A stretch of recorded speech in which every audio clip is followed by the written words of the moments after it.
Good morning. Today is July 30th, 2015. It is approximately 9:30 a.m. This is the duly called meeting of the Texas Low-Level Radioactive Waste Disposal Compact Commission.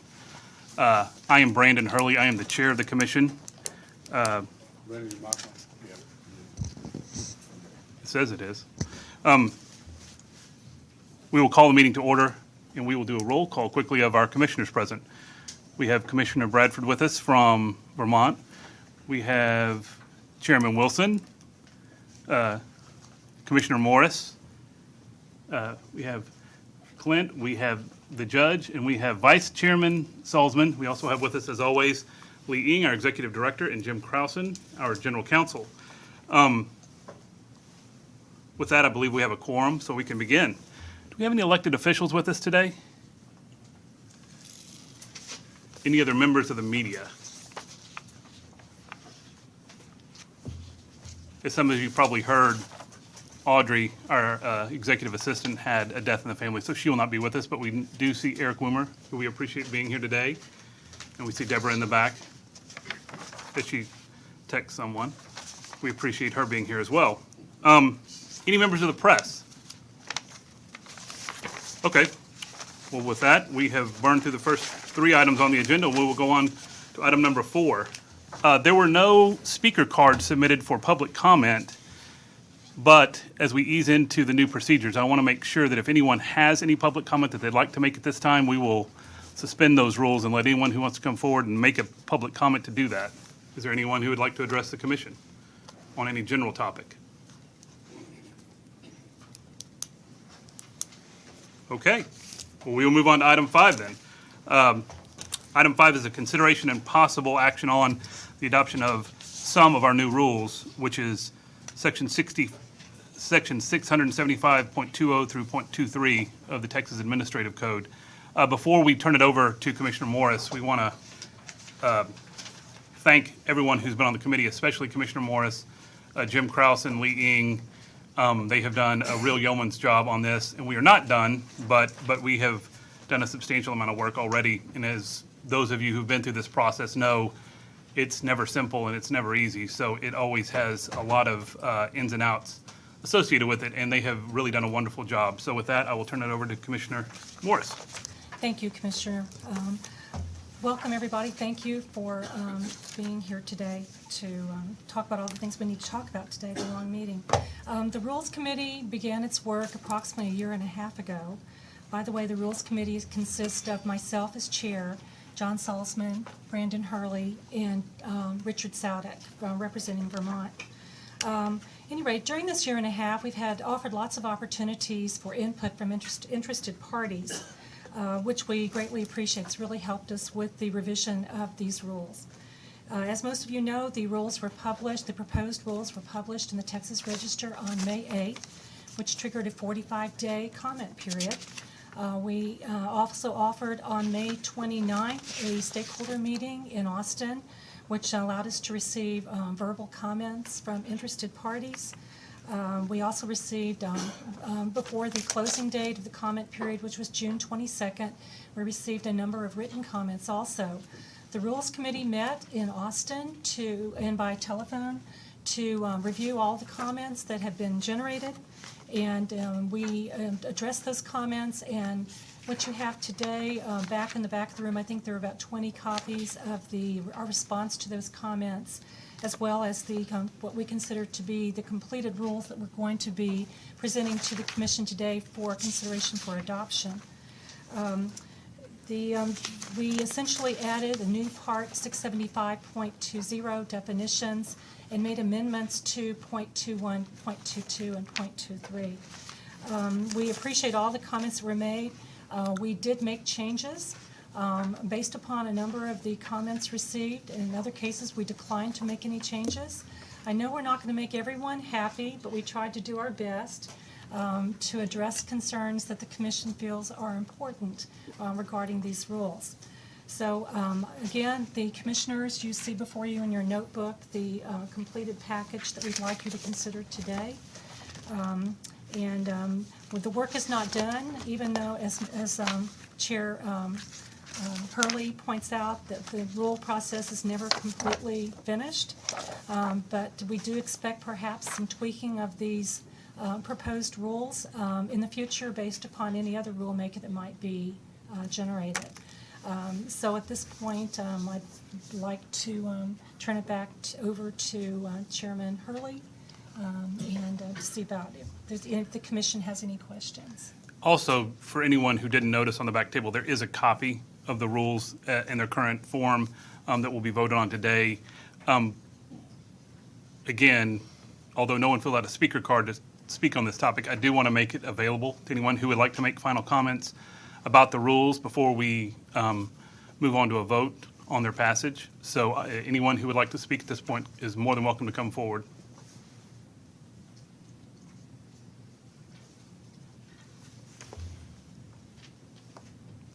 Okay, we will then move to a vote. Do we need a motion? Or since it's coming out of committee? It comes out of committee, you don't need a second, so you just need a motion. May I just say one other thing? I also want to thank our counsel, Karen Watson, in the early time period for helping us with these rules, and then our general counsel, Mr. Krausen, for all of their hard work, especially Jim in recent weeks. Thank you very much. And as a preview as to what's to come, there will be additional work by the Rules Committee on a .24 that has been called a lot of things, but I think is probably most affectionately known as the management rule. We are also looking at possibly addressing a few other issues in our rules, because the more we look, the more that comes up. So we will keep everyone updated, but the process will now be that once we pass these rules, we will immediately move to the development of the management rule, which will, I believe, be numbered .24. So this is an interim step in the process, but a very important one. So with that, we will ask for a motion from the committee for the passage of the rules. I move that the rules as presented to the commission today be adopted. And to ensure clarity for the record, that is section 675.20, .21, .22, and .23 of the Texas Administrative Code as proposed and distributed to all the commissioners. Any discussion on the motion? I guess I just need to get it in the record. It was published in the Texas Register and all the legality of it. Yes, it was. And comments were taken and have been, all the comments that were made in writing have been responded to in writing as well. Any other discussion? All right, then we will call for a vote. All in favor of the passage of 675. Do we need a second on the motion? It's a committee motion, so you don't need a second. All in favor of the passage of the as published and amended 675.20 through .23, please indicate so by saying aye. Aye. All opposed, no. I believe the ayes have it, and the motion passes. We have passed the first set of our new rules. Thank you very much, Commissioner Morris.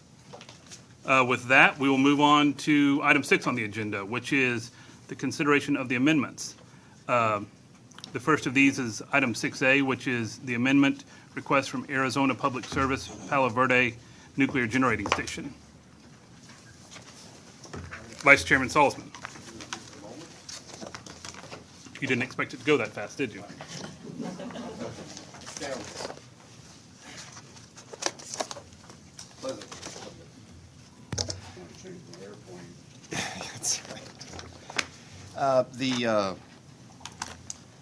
The technical committee has received and reviewed a amendment request from Arizona Public Power, the Palo Verde Nuclear Power Station, and in that amendment, they have asked for one thing only, and that is they would like to extend the agreement for a one-year period. So the new agreement would be for September 1, 2015 through August 31, 2016, which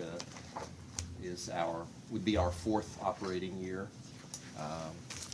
And that's it. There was no change to Curie's volume or any other item in the original agreement. And the technical committee recommends approval, and I'd be happy to answer questions about that.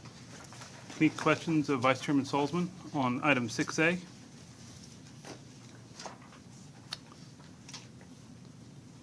Hearing none, we will entertain a motion. All right.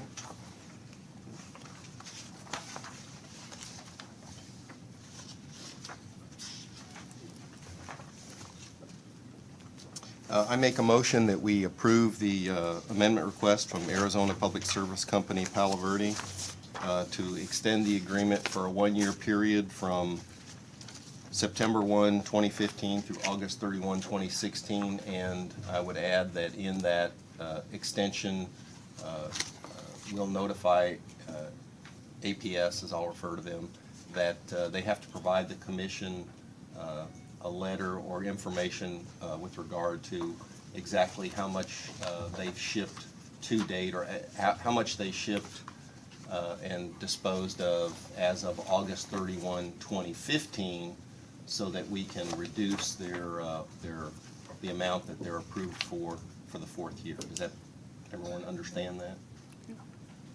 And this agreement or extension will only be for beginning September 1 through August 31. That is, they can't ship any material under this agreement in the current year. Second. There's a motion and a second. Is there any further discussion? Again, even though no one has filled out a speaker's card, I will open it up to any public comment. Hearing none, we'll go to a vote. All in favor of the motion concerning item 6A on the agenda, the amendment request of Arizona Public Service Palo Verde Nuclear Generating Station, please indicate so by saying aye. Aye. All opposed, no. The ayes have it, and item 6A passes. Item 6B, the amendment requests from Perkin Elmer. Again, Vice Chairman Salzman.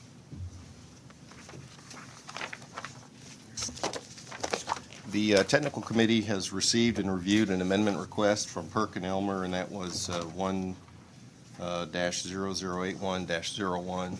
And in this case, Perkin Elmer has requested only one change to that agreement, and that is they wish to extend the agreement for a one-year period beginning September 1, 2015 through August 31, 2016. There were no other changes to the original import agreement, no changes to volume, curies, waste form, or anything else. The technical committee recommends approval, and I would be happy to answer any questions. Any questions for Vice Chairman Salzman? Can there be interim disposal on this one? I'm not. In between now and August 31st of They 15. Perkin Elmer can continue to use their current import agreement through August 31, 2015. They can't use, if we approve the amended agreement, they cannot begin using that till September 1, 2015. And so we're clear about that. They could still dispose of waste until August 31st of 15. It's just that They're doing it under their current agreement. The new agreement, they cannot begin to use the new agreement until September 1, 2015. Okay. Any other questions for Vice Chairman Salzman? Are you also going to require a letter reporting? Yes. Yes. Any other questions? Hearing none, we will call for a motion. I make a motion that we approve the amendment request from Perkin Elmer 1-0081-01 to extend the agreement for the period of September 1, 2015 through August 31, 2016, with the stipulation that Perkin Elmer has to provide a letter or information to the commission as to how much they shipped as of August 31, 2015. There's a motion. Is there a second? Second. There's a motion and a second. Any further discussion on item, or the motion on item 6B, the amendment request from Perkin Elmer? Hearing none, we will once again open up the floor for any public comment on item 6B. Hearing none, we'll call for a vote then. The motion on the table is the approval of the amendment request from Perkin Elmer, which is item 6B on the agenda. All in favor indicate so by saying aye. Aye. All opposed, no. The ayes have it, and the motion on item 6B passes. Moving on to item 6C, the amendment request from PG&E Diablo Canyon Power Plant. Vice Chairman Salzman. The technical committee has received and reviewed an amendment request from Pacific Gas and Electric Company Diablo Canyon Power Plant. And in that request, that amendment request, they've asked for one item only, and that is to extend the agreement for a one-year period from September 1, 2015 through August 31, 2016. There were no other changes to the import agreement, and technical committee recommends approval, and I would be happy to answer any questions. Any questions for Vice Chairman Salzman on item 6C? All right, we'll move on to a motion. I make a motion that we approve the amendment request from Pacific Gas and Electric Company Diablo Canyon Power Plant. That's 1-0078-01.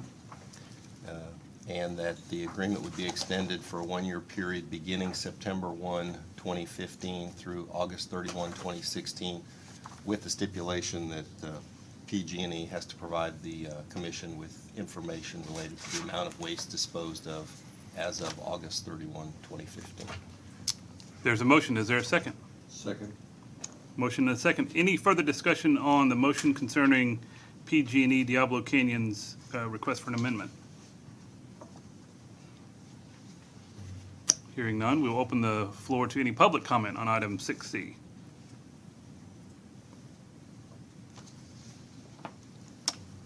Hearing none, we will then call for a vote. The motion on the table is approval of the amendment request in item 6C by PG&E Diablo Canyon for an amendment to their existing agreement. All in favor indicate so by saying aye. Aye. All opposed, no. The motion carries. Item 6D, the amendment requested by Radiac Environmental Services. Vice Chairman Salzman.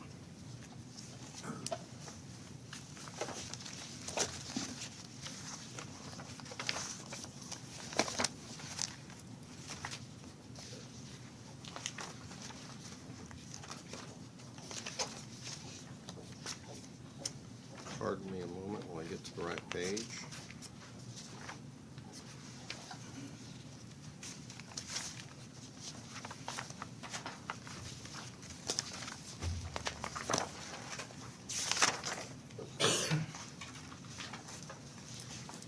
The technical committee has received and reviewed an import application, or an application, pardon me, an amendment request to an application from Radiac Research Corporation. That's 1-0059-02. Is that correct, Lee? 02, this is their second amendment, I believe. I believe it's their first, but we could go check.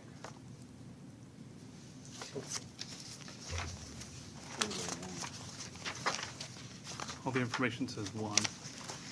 Perhaps it is one.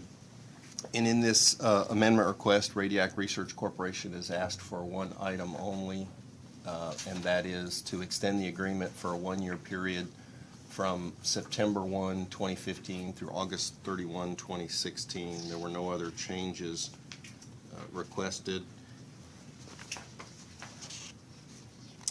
The technical committee recommends approval, and I would be happy to answer any questions. Any questions for Vice Chairman Salzman?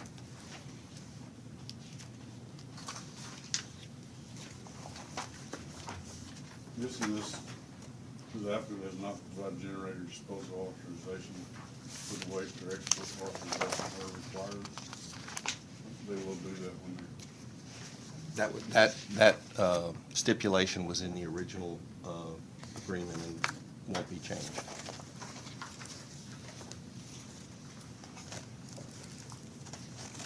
I'll add, I believe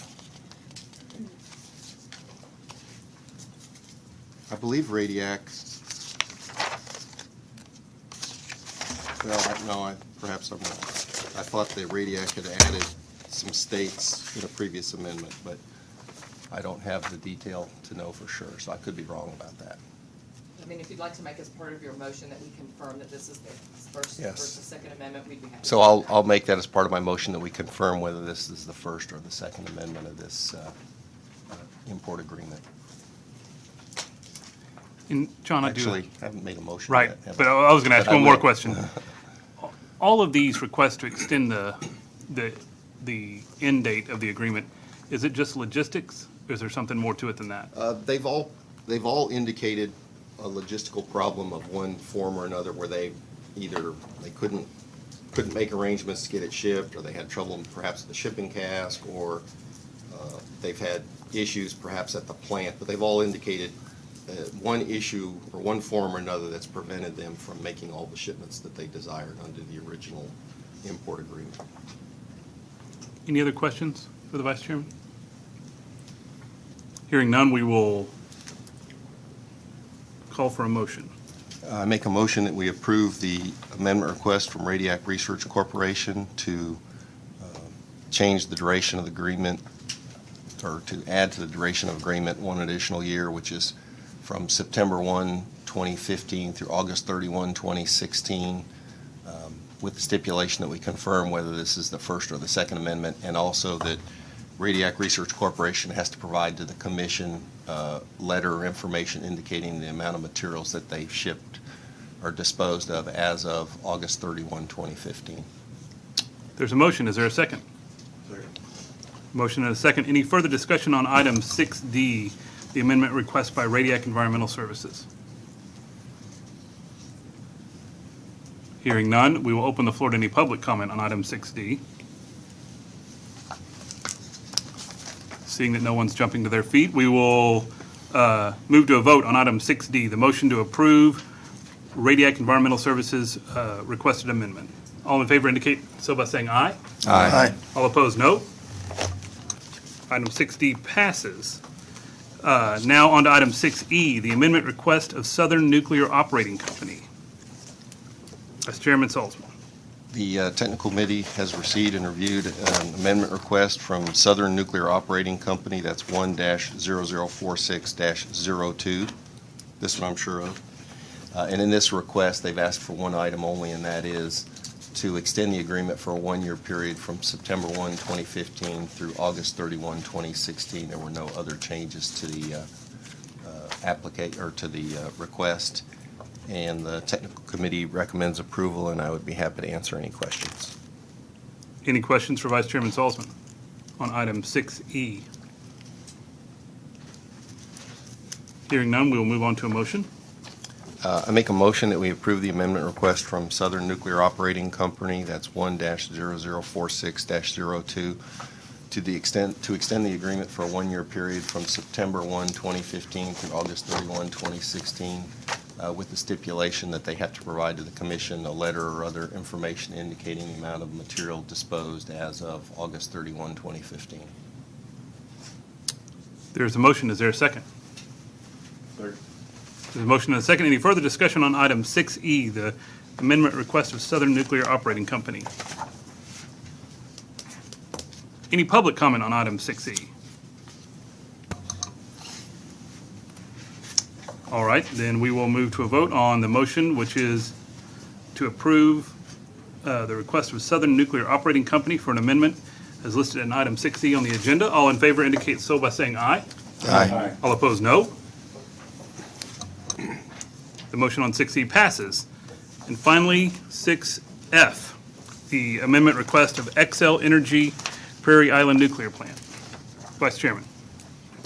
The technical committee received and has reviewed an amendment request from Xcel Energy Prairie Island Nuclear Plant. That's 1-0073-01.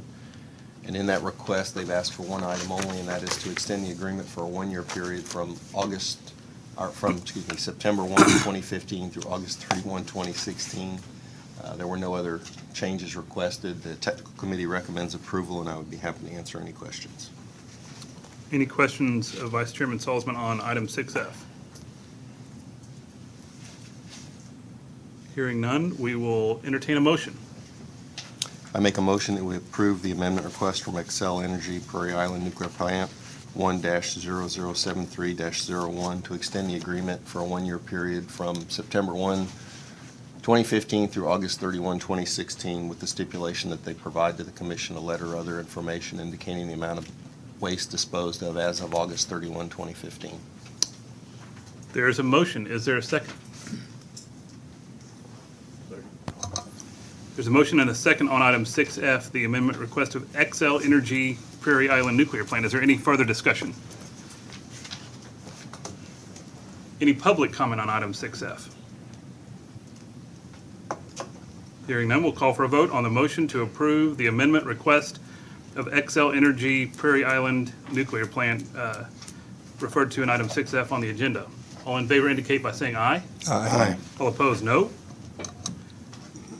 Yeah, motion on item 6F passes. John, would you like a break now, or would you like to motor forward? Keep going. All right, then we will move on to item number 7, which is a consideration and possible actions on applications for proposed agreements of importation. The first item is item 7A, which is the import application for American Electrical Power DC Cook Nuclear Plant. Vice Chairman Sullivan. The technical committee has received and reviewed an import application from, in this case, their actual application indicates Indiana, Michigan Power. So I think their letter perhaps had a different name, but I always base it on what the actual name is on the application, the entity name. They're a generator who is requesting authorization to dispose of low-level radioactive waste in accordance with the Act. Find one more page here. The compact facility operator has received authorization to dispose of the proposed waste. That was in a letter from TCEQ dated July 9, 2015. And in this case, Indiana Michigan Power is proposing to dispose of Class A, Class B, and Class C unstable filter cartridges and spent resin. They are requesting a volume of 500 cubic feet of total radioactivity of 200 curies, including 1.5 e to the plus 5 millicuries of C14, 1 e to the plus 5 microcuries of TC99, and 1 e to the plus 6 nanocuries of I129. The proposed waste will originate in the state of Michigan. And Michigan is an unaffiliated state, so there's no need for any type of export authorization. In addition, the Commission is not aware that the applicant has access to another waste disposal facility for the proposed waste, and they have requested an agreement for a one-year period beginning September 1, 2015. The technical committee recommends approval, and I would be happy to answer any questions. Any questions for the Vice Chairman on item 7A, the import application request from American Electric Power? All right, then we will consider a motion.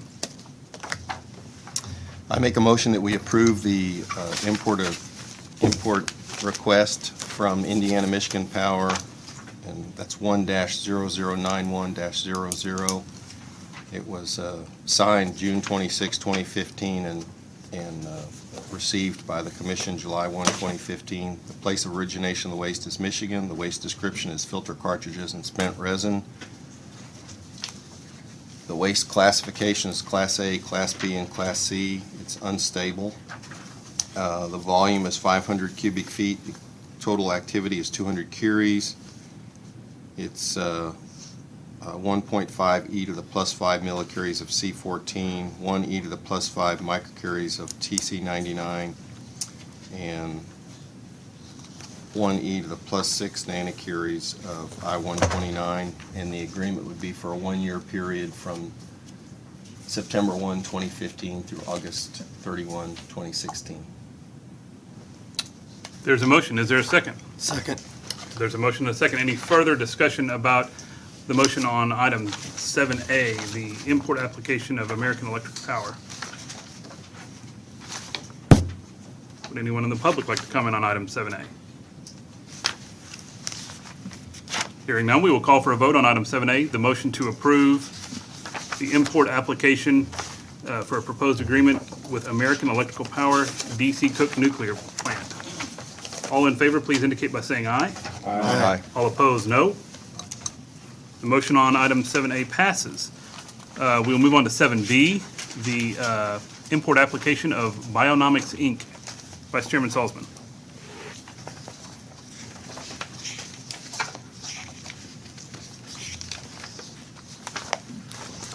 The technical committee has received and reviewed an import application from Bionomics Incorporated. That's 1-0092-00, signed June 19, 2015, and received by the Commission July 1, 2015. In this application, Bionomics is acting as a broker who's a licensed waste collector, requesting authorization to dispose of non-party low-level waste in accordance with the Act. The compact facility operator has received authorization from the TCEQ to dispose of the waste in a letter dated July 9, 2015. In this case, the waste is Class A, Class B, and Class C stable and unstable sealed sources encapsulated in concrete, depleted uranium shielding, and processed resins. Bionomics has requested a total volume of 425 cubic feet, a total radioactivity of 1,600 curies with 3,900 millicuries of C14, 210,000 microcuries of TC99, and 4 e to the plus 7 nanocuries of I-129, and 3 e to the plus 6 microcuries of depleted uranium. And the waste will be coming from all 50 states, excluding the states that are members of the Northwest Compact, which is Washington, Oregon, Montana, Idaho, Wyoming, and Utah. In addition, waste could be coming from Washington, D.C., and the U.S. territories of Guam, Midway Islands, Puerto Rico, Republic of the Marshall Islands, and the U.S. Virgin Islands. The requested states include the Southwestern Compact, the Rocky Mountain Compact, and the Central Compact, all of which require export authorization. To date, the applicant has not provided those export authorizations or generator authorizations, so that would need to be provided prior to shipment of any materials.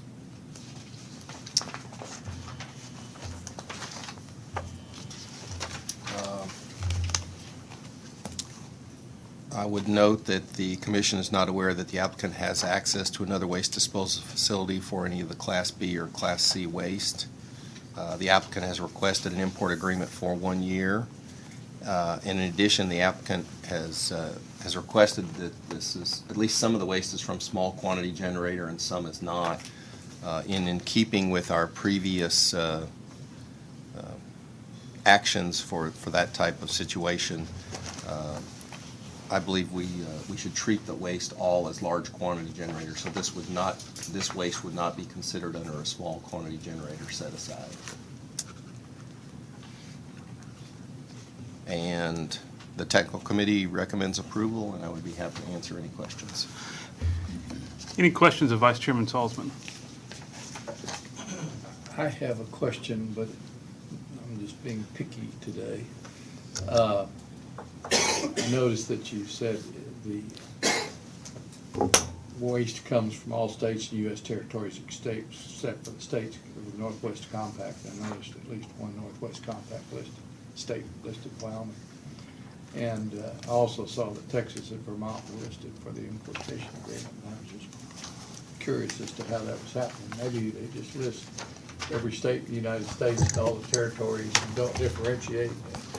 And I just wonder if they ship differently or do they just assemble everything? And John, maybe you can help me out here.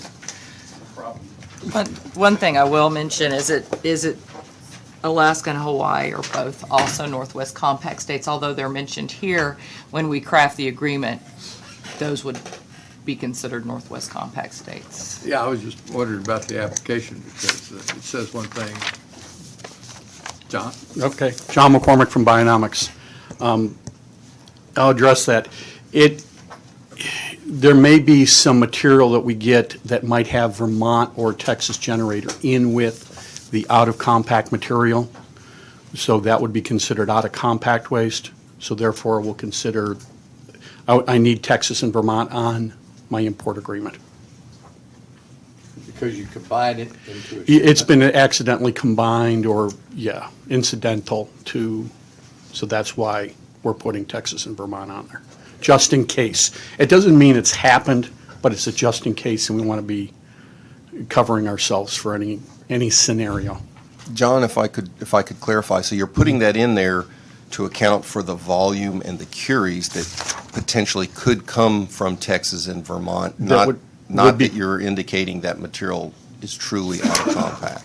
Is that correct? Well, it may be Texas and Vermont, a generator or a single source or something that got commingled in with, so now the whole container is then. So does that then make the Texas or Vermont generator an out-of-compact generator and subject to an import application? So there's no clarity on it, so I included them to just be careful. And you're including those volume and curies because when you send the Right. package or packages. The package will be an It's a total out-of-compact. number. It's a total number. Okay. And that's the way it's tracked. Thanks, we're just learning more about what you have to do. No problem, and it's a lot of the scatter stuff. I don't think we have Alaska or Hawaii on the scatter right now, but all those states will be there. All right. Thank you very much. John, I had one other question. No problem. Either John. In the term sheet on item G, it talks about the characteristics of the waste not being known and because of the domino process of needing an import agreement before you look into it. And it does suggest that 5 days prior to shipment, you'd submit a copy of the radioactive shipment manifest to WCS TCEQ in dishes. So do we need to make it part of our motion that they also provide us a copy of that so we can then fulfill that item and understand what the, Anyone that ships to WCS is required 5 days prior to send to TCQ and to WCS a copy of their manifest. right, Everybody that's made an application here, so it'd be no different for me or anybody else. right. And in the term sheet, it says the same information can be forwarded to the commission when it is provided to TCEQ. Right. I mean, if Lee wants the information, she can have it, but I don't know that they've ever wanted it. You would have, previous to that, you would have already submitted to Lee any generator authorizations or any export authorizations that were needed for the waste, correct? Correct. Prior to that shipment leaving my facility, Lee and Audrey have all the information they're supposed to have. As a matter of practice, I believe the commission has not requested the details regarding any individual shipment. Okay. Manifest. be- And the only reason I say this is because they're unable to provide the description in item G on the term sheet because of the process that we just discussed. And I didn't know if we wanted to have those characteristics at some point or if, As a practice, the commission has not looked at that level of detail of information. I'm not sure what we would do with it, as our import agreements are for a period of time and for a total volume and curies of waste, not for any individual shipment. I don't know if that answers your it question or does. not. Okay. Yeah, my intent there was, it says physical volume type. One shipment might be 3 drums, another shipment might be 10 drums, might be 10 curies, might be 1,000 curies. You just don't know until you have that shipment ready to go, what you have on that shipment. Okay. Any other questions? Good question, though. Actually, I have a question. Okay. So, no, it's an easy one. Just to make sure I stay square with Mike Garner in the Northwest Compact. So you expect an agreement which excludes all when we list out the states, you expect an agreement that excludes all Northwest Compact states, including Alaska, Hawaii, and Wyoming, correct? Right. We have Okay. separated those out in the scatter program. We have Okay. separated those out, and they will go directly to the Northwest Compact. Thank you. It was my mistake to fail to include Alaska and Hawaii when I listed the Northwest Compact states. That just don't ordinarily think of them. Any other questions? It's like being in the city of El Paso. All right, then we will call for a motion. I make a motion that we approve the import agreement with Bionomics Incorporated. That's 1-0092-00. The place of origination of the waste is all states excluding the states of the Northwest Compact, which I'm not going to try to restate. And also including, waste can come from D.C., the U.S. territories of Guam, Midway Islands, Puerto Rico, Republic of the Marshall Islands, and U.S. Virgin Islands. Waste description is sealed sources encapsulated in concrete, depleted uranium shielding, and processed resins. The waste classification is Class A, Class B, and C. The waste form is stable and unstable. The total volume is 425 cubic feet. The total curies are 1,600 with 3,900 millicuries of C14, 210,000 microcuries of TC99, 40 e to the plus 7 nanocuries of I-129, and 3 e to the plus 6 microcuries of uranium-238. And the agreement would be for a one-year period from September 1, 2015 through August 31, 2016. And in addition, Bionomics is required to provide in advance of any shipments generator authorizations and any necessary export authorizations in up to 5 packages of information, Lee? We've worried about that less because nobody Okay. ever even usually All gets to right. 3. They just have to provide it in advance of any shipments. There's a motion. Is there a second? I'll second. There's a motion and a second. Any further discussion? Again, any public comment on item 6B concerning Bionomics application for an import agreement? Hearing none, we'll call for a vote. All in favor of the motion indicate so by saying aye. Aye. All opposed, no. The motion on item 6B passes. We'll move on to item 6C, the import application of Duke Energy Brunswick Nuclear Power Plant. Mr. Sullivan. The technical committee has received and reviewed an import agreement from Duke Energy Brunswick Nuclear Plant. That's 1-0093-00. And that import agreement was signed June 20, or that import agreement request was signed June 25, 2015, received by the Commission July 1, 2015. And in this case, Duke is a generator requesting authorization to dispose of non-party low-level waste, radioactive waste in accordance with the Act. The compact facility operator has received authorization to dispose of the proposed waste in a letter from TCEQ dated July 9, 2015. That waste would consist of Class B and Class C stable and unstable powdered and bead resin, filters, and irradiated hardware.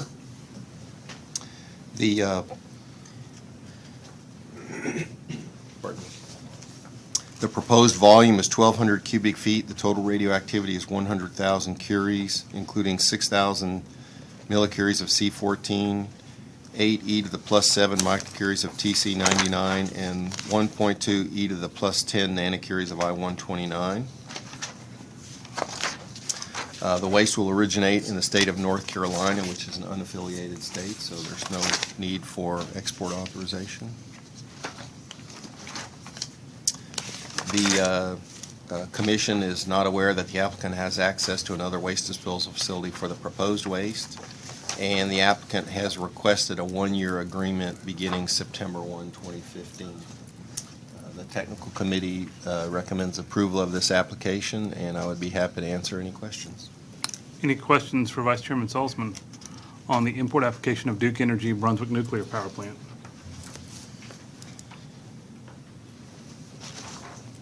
All right, then we will consider a motion. I make a motion that we approve the import application from Duke Energy Brunswick Nuclear Plant. That's 1-0093-00. The waste will originate in the state of North Carolina. The waste description is powdered and bead resin, filters, and irradiated hardware. The waste classification is Class B and Class C, and the waste form is unstable. The total volume is 1,200 cubic feet.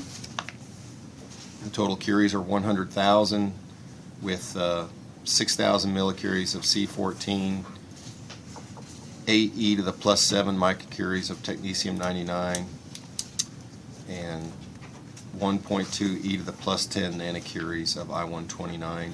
And that agreement would be for a period of 1 year beginning September 1, 2015 through August 31, 2016. There's a motion. Is there a second? Second. There's a motion and a second. Is there any further discussion about item 6C, the application of Duke Energy Brunswick Nuclear Power Plant for an import agreement? Any comment from the public on item 6C? All right, we will call for a vote. All in favor of the motion on item 6C, please indicate so by saying aye. Aye. All opposed, no. The motion on the application of Duke Energy Brunswick Nuclear Power Plant passes. We will move on to 6D, the import application of Exelon Generation Company. Once again, Vice Chairman Salzman. The technical committee has received and reviewed an import application from Exelon Generation Company. That's 1-0094-00, signed July 23, 2015, received by the Commission July 1, 2015.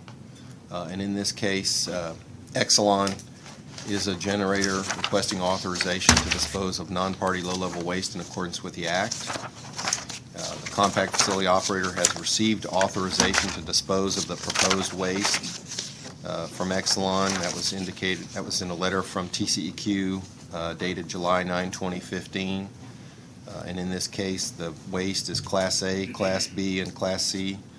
Stable and unstable dewatered bead and powdered resin, condensate filter sludge, decontamination resins, fuel pool, skimmer, filter sludge, non-fuel reactor components, process filters, reactor water cleanup resins, reactor water demineralization resins, and large components. Exelon has requested a total volume of 4,255 cubic feet, total radioactivity of 6,500 curies, with 4,123 millicuries C14, 1,879,132 microcuries of TC99, and 7,350,000 nanocuries of I-129. And in this case, the proposed waste will originate in the states of Illinois, Pennsylvania, New York, and Maryland, which are located in the central Midwest Appalachian Compact and one unaffiliated state. And so there will be, none of those compacts require export authorization.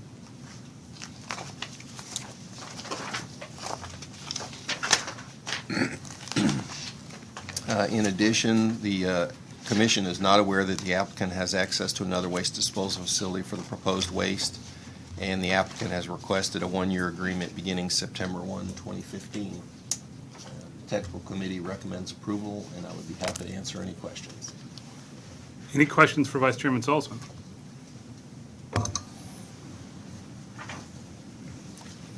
Hearing none, we will consider a motion. I make a motion that we approve the import agreement from Exelon Generation Company. That's 1-0094-00. The state of origination of the waste is Illinois, Pennsylvania, New York, and Maryland. The waste description is dewatered bead and powdered resin, condensate filter sludge, decontamination resins, fuel pool skimmer filter sludge, non-fuel reactor components, process filters, reactor water cleanup resins, reactor water demineralization resins, and large components. Waste classification is Class A, Class B, and Class C. The waste form is stable and unstable. The total volume is 4,255 cubic feet. The total curies are 6,500, with 4,123 millicuries of C14, 1,879,132 microcuries of technetium-99, and 7,350,000 nanocuries of I-129. And the agreement would be for a one-year period beginning September 1, 2015 through August 31, 2016. There's a motion. Is there a second? Second. There's a motion and a second. Any further discussion on item 6D, the import application of Exelon Generation Company? Any public comment on item 6D? Hearing none, we will move on to a vote. All in favor of the motion to approve the Exelon Generation Company import application for an agreement, please indicate so by saying aye. Aye. All opposed, no. The motion on item 6D passes. We have not been going an hour yet, but for John's voice's benefit, we may want to go ahead and take a break now. So it is approximately 10:25, so if we could be back at 10:45, that will give John time to go slam a cup of coffee. So we will be back, we'll be in recess until 10:45.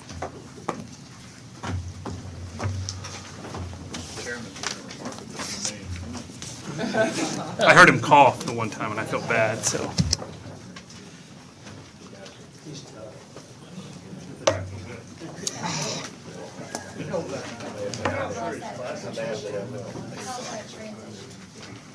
Smoke coming off his hands, he was turning paper.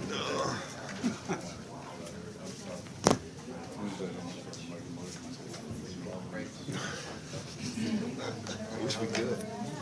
Probably. I don't think our attorney general would like that very much. We do it. Yeah, we need to do it individually.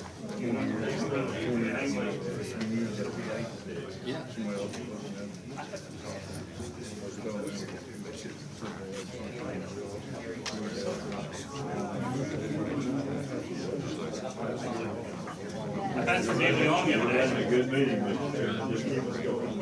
I was headed to Lubbock, I saw it cut off the TV on. You don't mind dropping your name there? In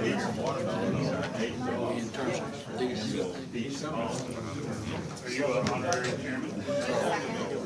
Perhaps so. Most of our rates are all in the cemetery. As long as you make an appearance, that's good. George will be there. Oh, really? Yes. What I will do is check. It's a senior type lawyer. Yeah. I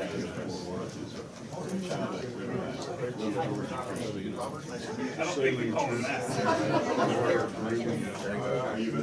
Former chair, big fan.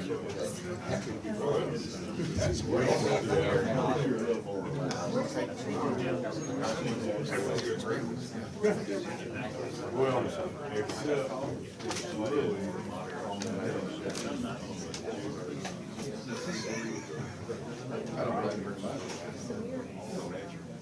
you never seen her. Jesus, Angelo last year. Grass was just dead. That's what's the nature. The trees are green, the grass is dead, like it's dry. Now,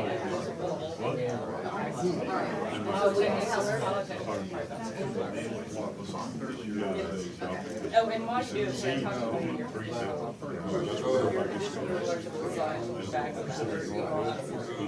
that will help with Thank you.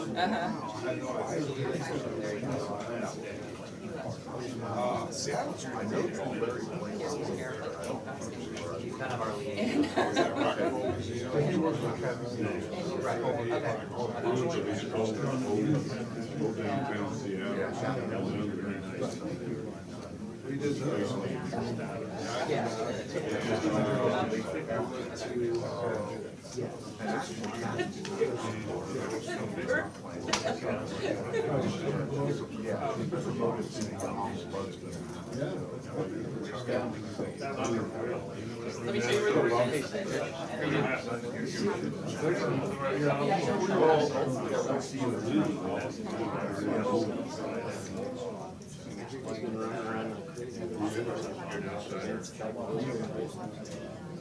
Brand new daughter. Oh.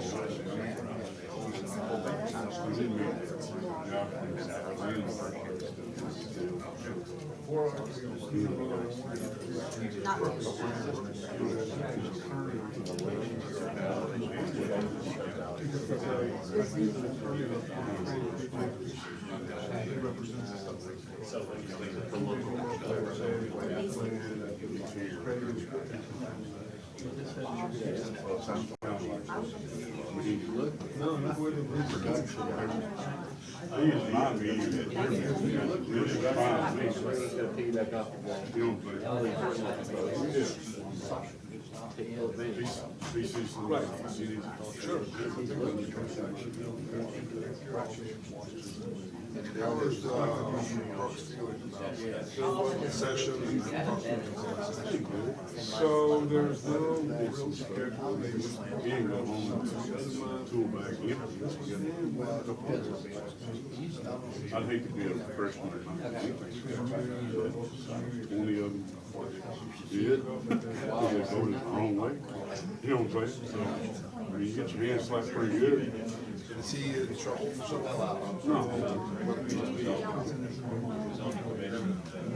I heard that in the beginning. Just as long as you know that He had first both the one before the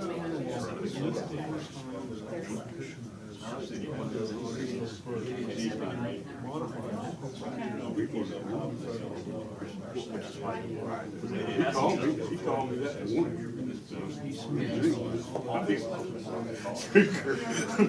Why do you want to? I'm Why not, do you want to do I all want that to. work to get up to Austin and have to sit there with your own toys in the sandbox, not doing shit? I guess the question is that one's long enough to get you beat. Well, I mean, it's like Commissioner's Court, you can lose the battle, win the war, or you can lose the war and win the battle. One or two of those 20 guys voted against him. Got nothing past him, so still managed to somehow piss off the groups that were supposed to be in their corners, and now they're gonna get. Yeah, exactly. Attack from both sides. Well, a few of those guys I know, but he discussed some issues against the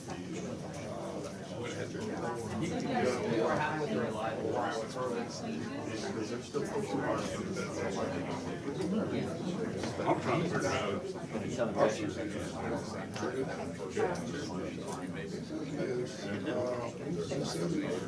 where'd they go? It's in Dallas. I know, like, I turned around. Perfect. That's right, it's in Dallas. Yeah. No. Not that I You wouldn't don't do want it. to leave. No, it's just more. Yeah, oh, yeah. Larry got after. Larry got after. We know we talked about it on our He called me, he was, he had a meeting. 6 years, this never happened. We need to do He that. comes in and says, no, what's the money I carry? I'm first ran for mayor. Oh, I was gonna make the offer. Yeah. Okay. I mean, Yeah, I do too. and since I've been. We need to get Commissioner Weber up to That see happens. what we're talking about. Go get rid of the. Andrews. Bigger problem. Yeah. I know, but you gotta see, I mean, you need to know what we're talking about. So, I think it's good. Judges, It's good and appropriate. Agreed, yes, sir. I mean, I'm serious. All of these. That's what kind of surprised me. Because you're always, you had that team funny. I hate that. I never did that. I hate to see. You get the oil versus the corn, right, and the water. They like you, hate you. They don't do it. I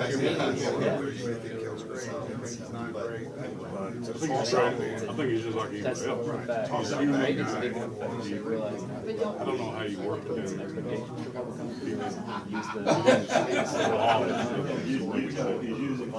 A lot of school things. Very sincere about their job. I told him, came up with this deal, they can walk across the state. I was like, oh, if I had to go to school for 12 freaking years, that was my deal to walk across the state. You know what I'm saying? Yeah, the bill would allow you to walk even if you didn't.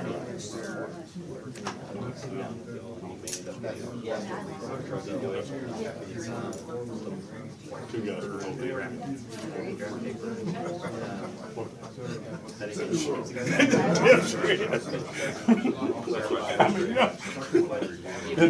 In our Supreme Court ruled that they could get 2 weeks before they did that.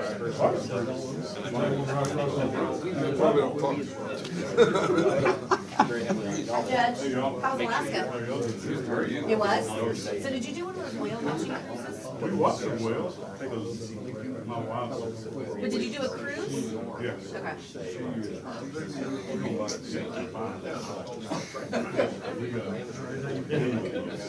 Yep. Did you have a window in your room and everything? Oh, good. You had sliding doors? Yeah, balcony. Good. Awesome. So, Did you take all your kids?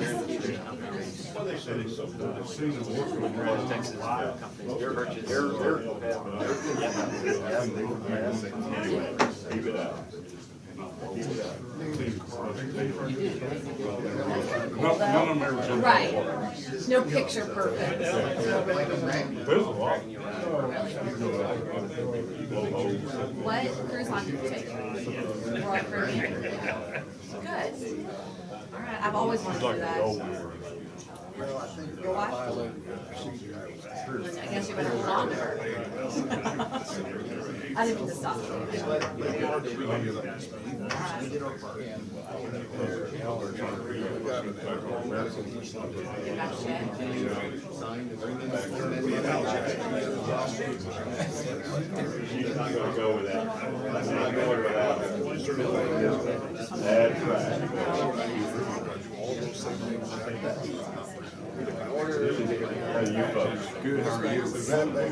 How are you?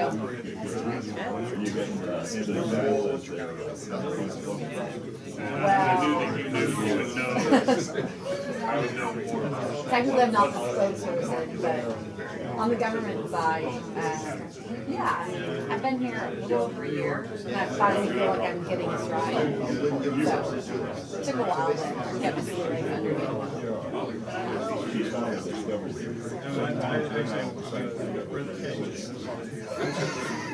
Oh, I'm pretty clear on that. You know, the good news for me is I had a background, so I didn't have to get up to speed too much on that.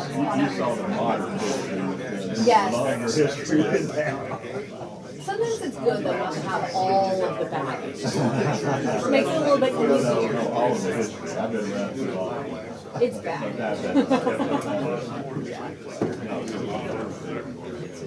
Thank you. Chipping away. Good. We like it. Nice to see you. Thanks for coming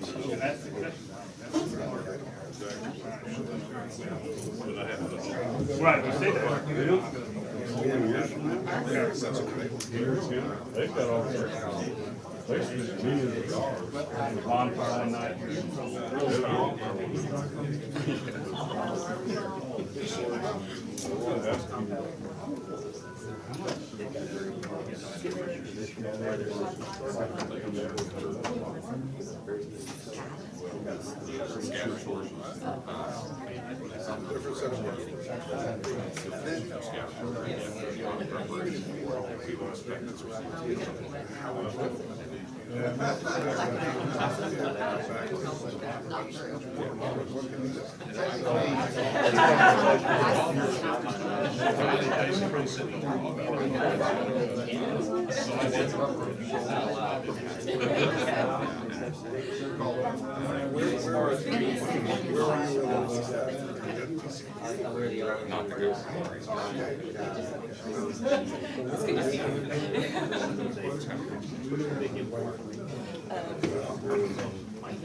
Which, you can come around here, which one?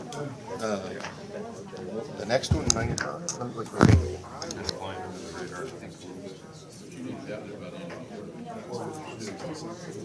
That's right, yeah, it was a lot Or Chairman Chisholm, and they talked about what the original.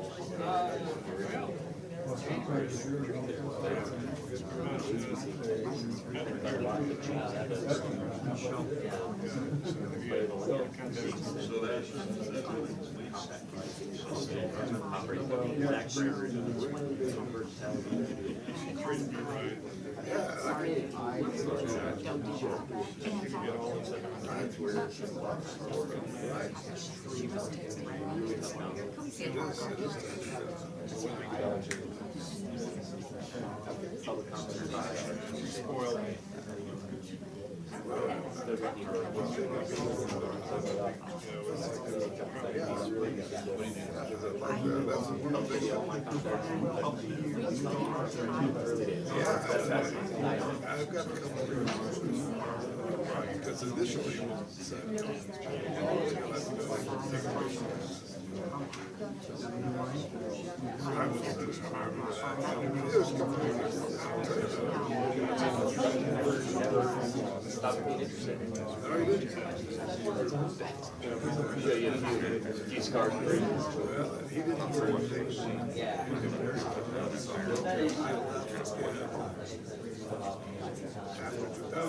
I stayed on, lived with my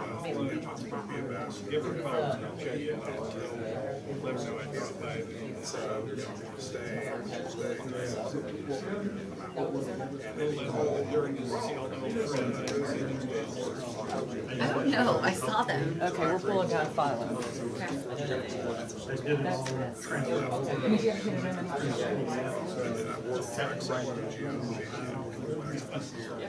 I spent a lot of time. How are you?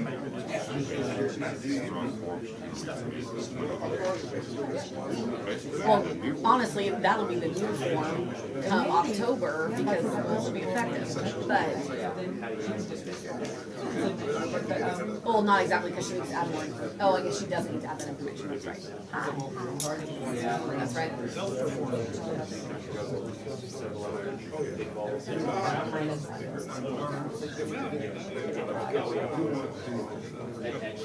Thank you. Yeah, appreciate it. I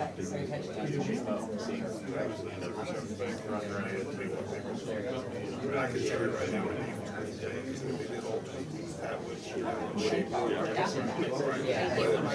Well, still a lot to go.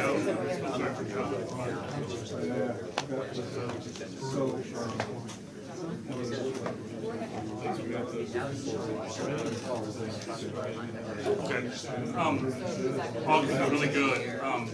I had Texted Rusty, I was like, oral having argument too much on the Court fun. of Appeals and a small trial in September, so August was like a really good window. To Max and fix it. Okay, good.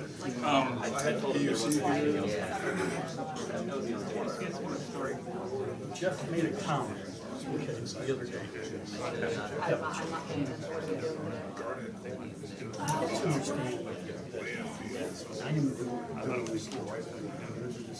Watch it on your iPhone.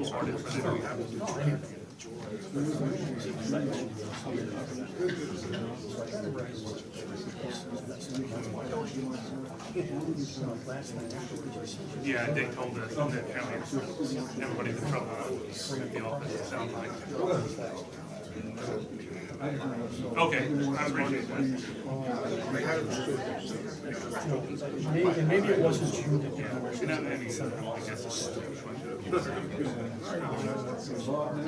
Yeah, right. Oh, okay. I understand that. Okay.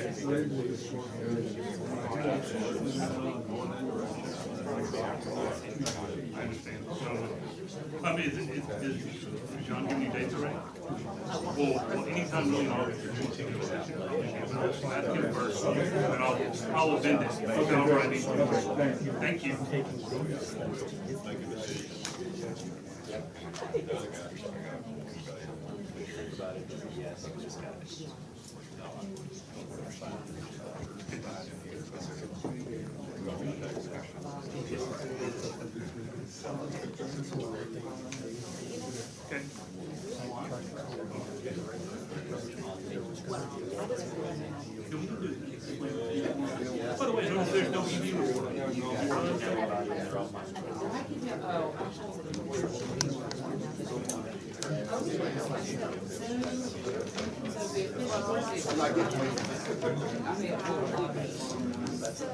Let's go back to this. The one that's in the front is this one.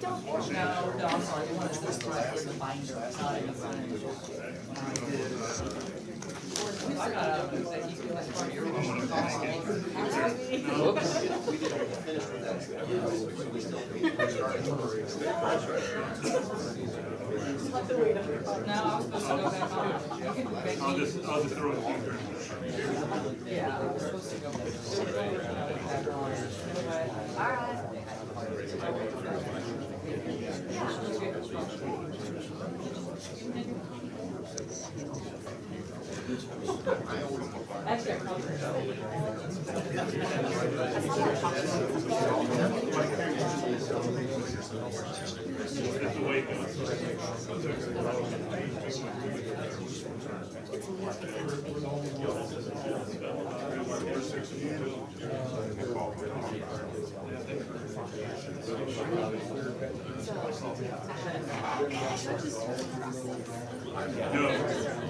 No, they're really on the motion.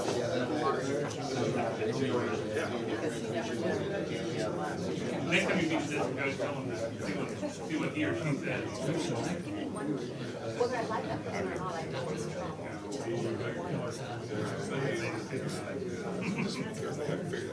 And it's a problem because a lot of times, most of the issues are presented. And so you really want to know what it's like to consider.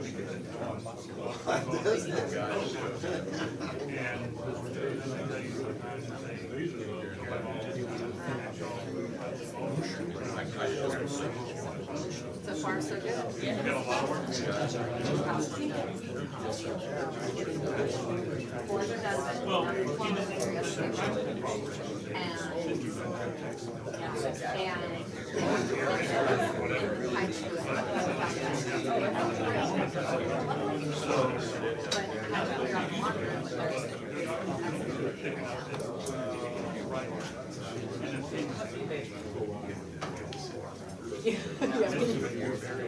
Well, the laundry doesn't have it all. It's just the tile. That's the only reason. Otherwise, I've been like, sorry, we're just gonna have only. Just paying in the water bill.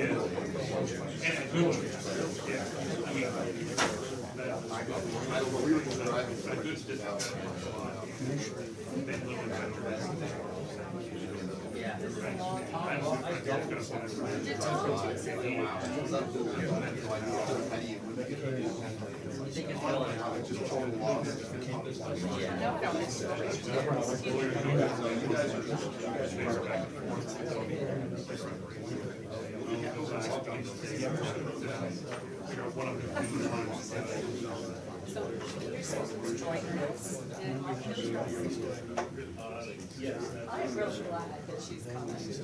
When we found out that she was making the reservation for her too, I was like, awesome.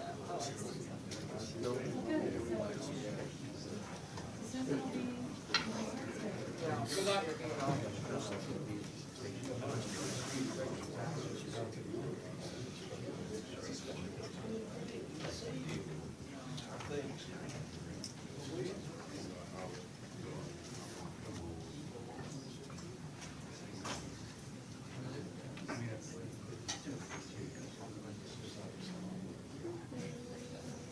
Yes, sure.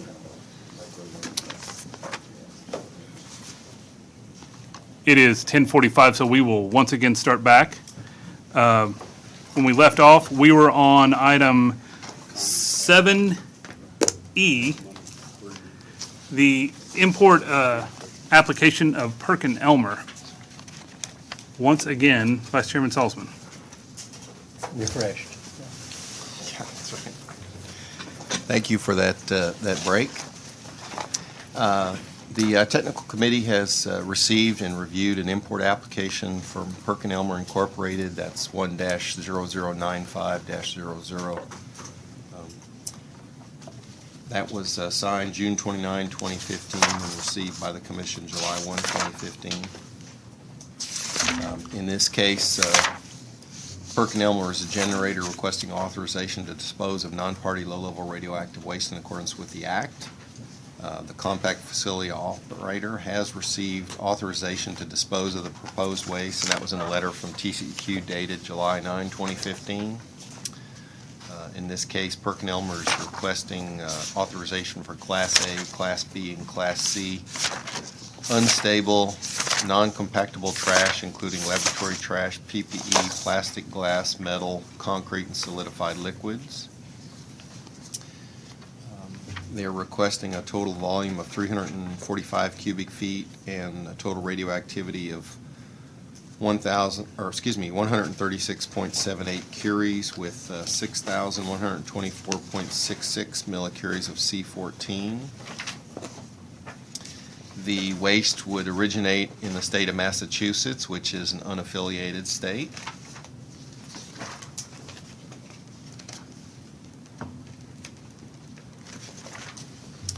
And the commission is not aware that the applicant has access to another disposal facility for the proposed Class B and Class C waste.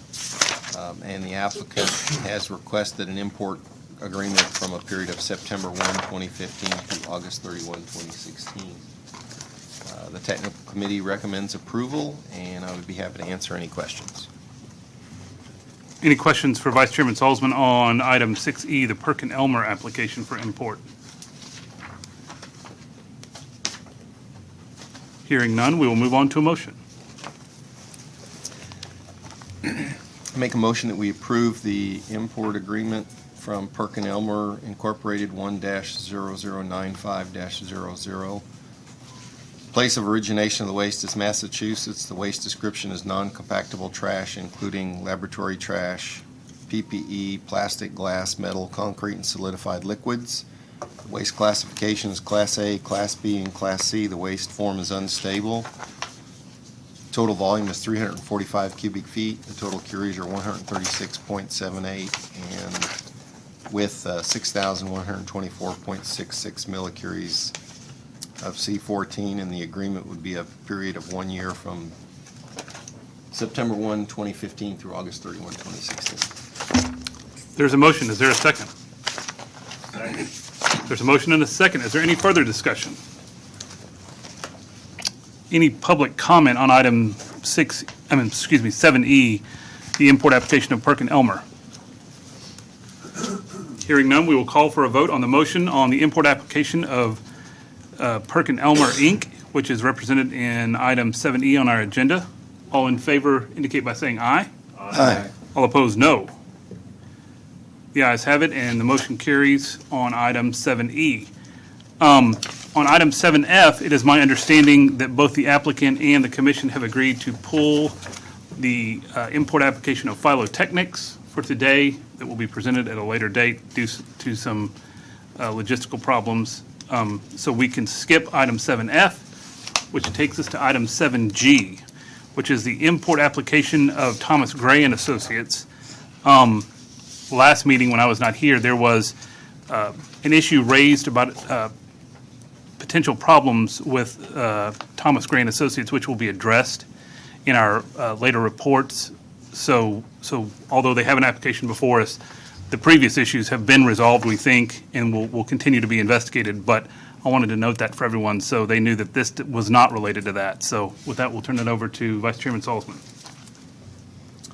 The technical committee has received and reviewed an import application from Environmental Management and Controls Incorporated. That's 1-0090-00. The application was signed May 29, 2015, received by the Commission June 1, 2015. And in this case, EMC has requested, pardon me, get to the right section.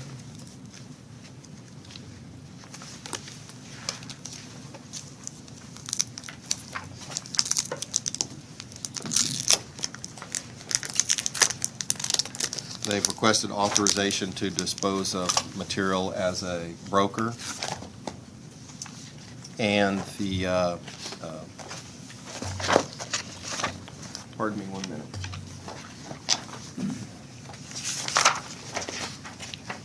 I'm having trouble locating the technical review, Lee.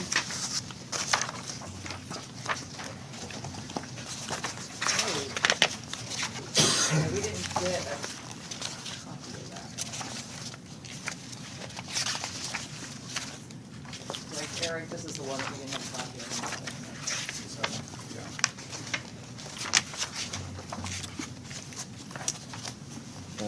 John, would you like to table that one and go on to H while we try to find it? Yeah, why don't we do that? Okay. Then we will table item 7G, which is the application of Thomas Gray and Associates for an import agreement. We will come back to that before the end of the meeting, but we'll move on then to item 7H, which is the import application of Thermal Process Instruments LP. Mr. Vice Chairman.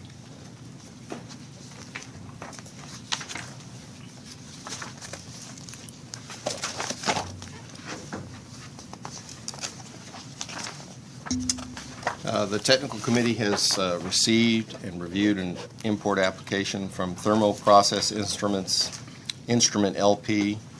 That's 1-0097-00.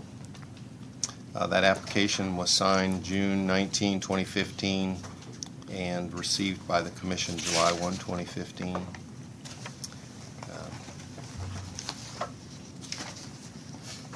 Thermal Process is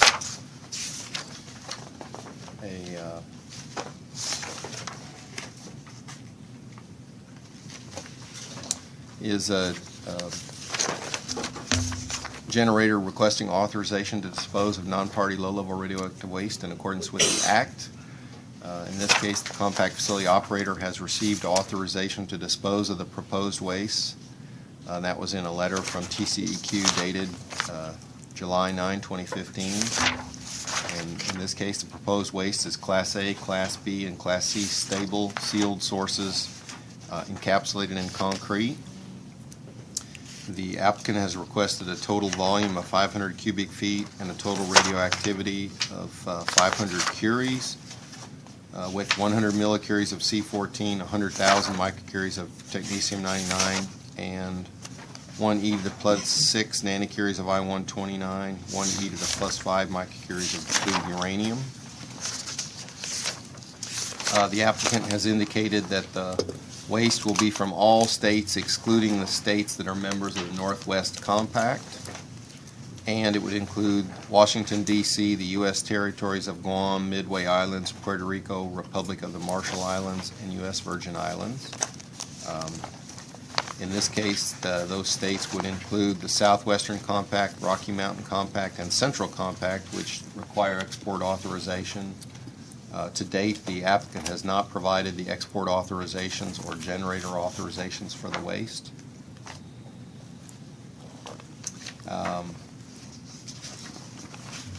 The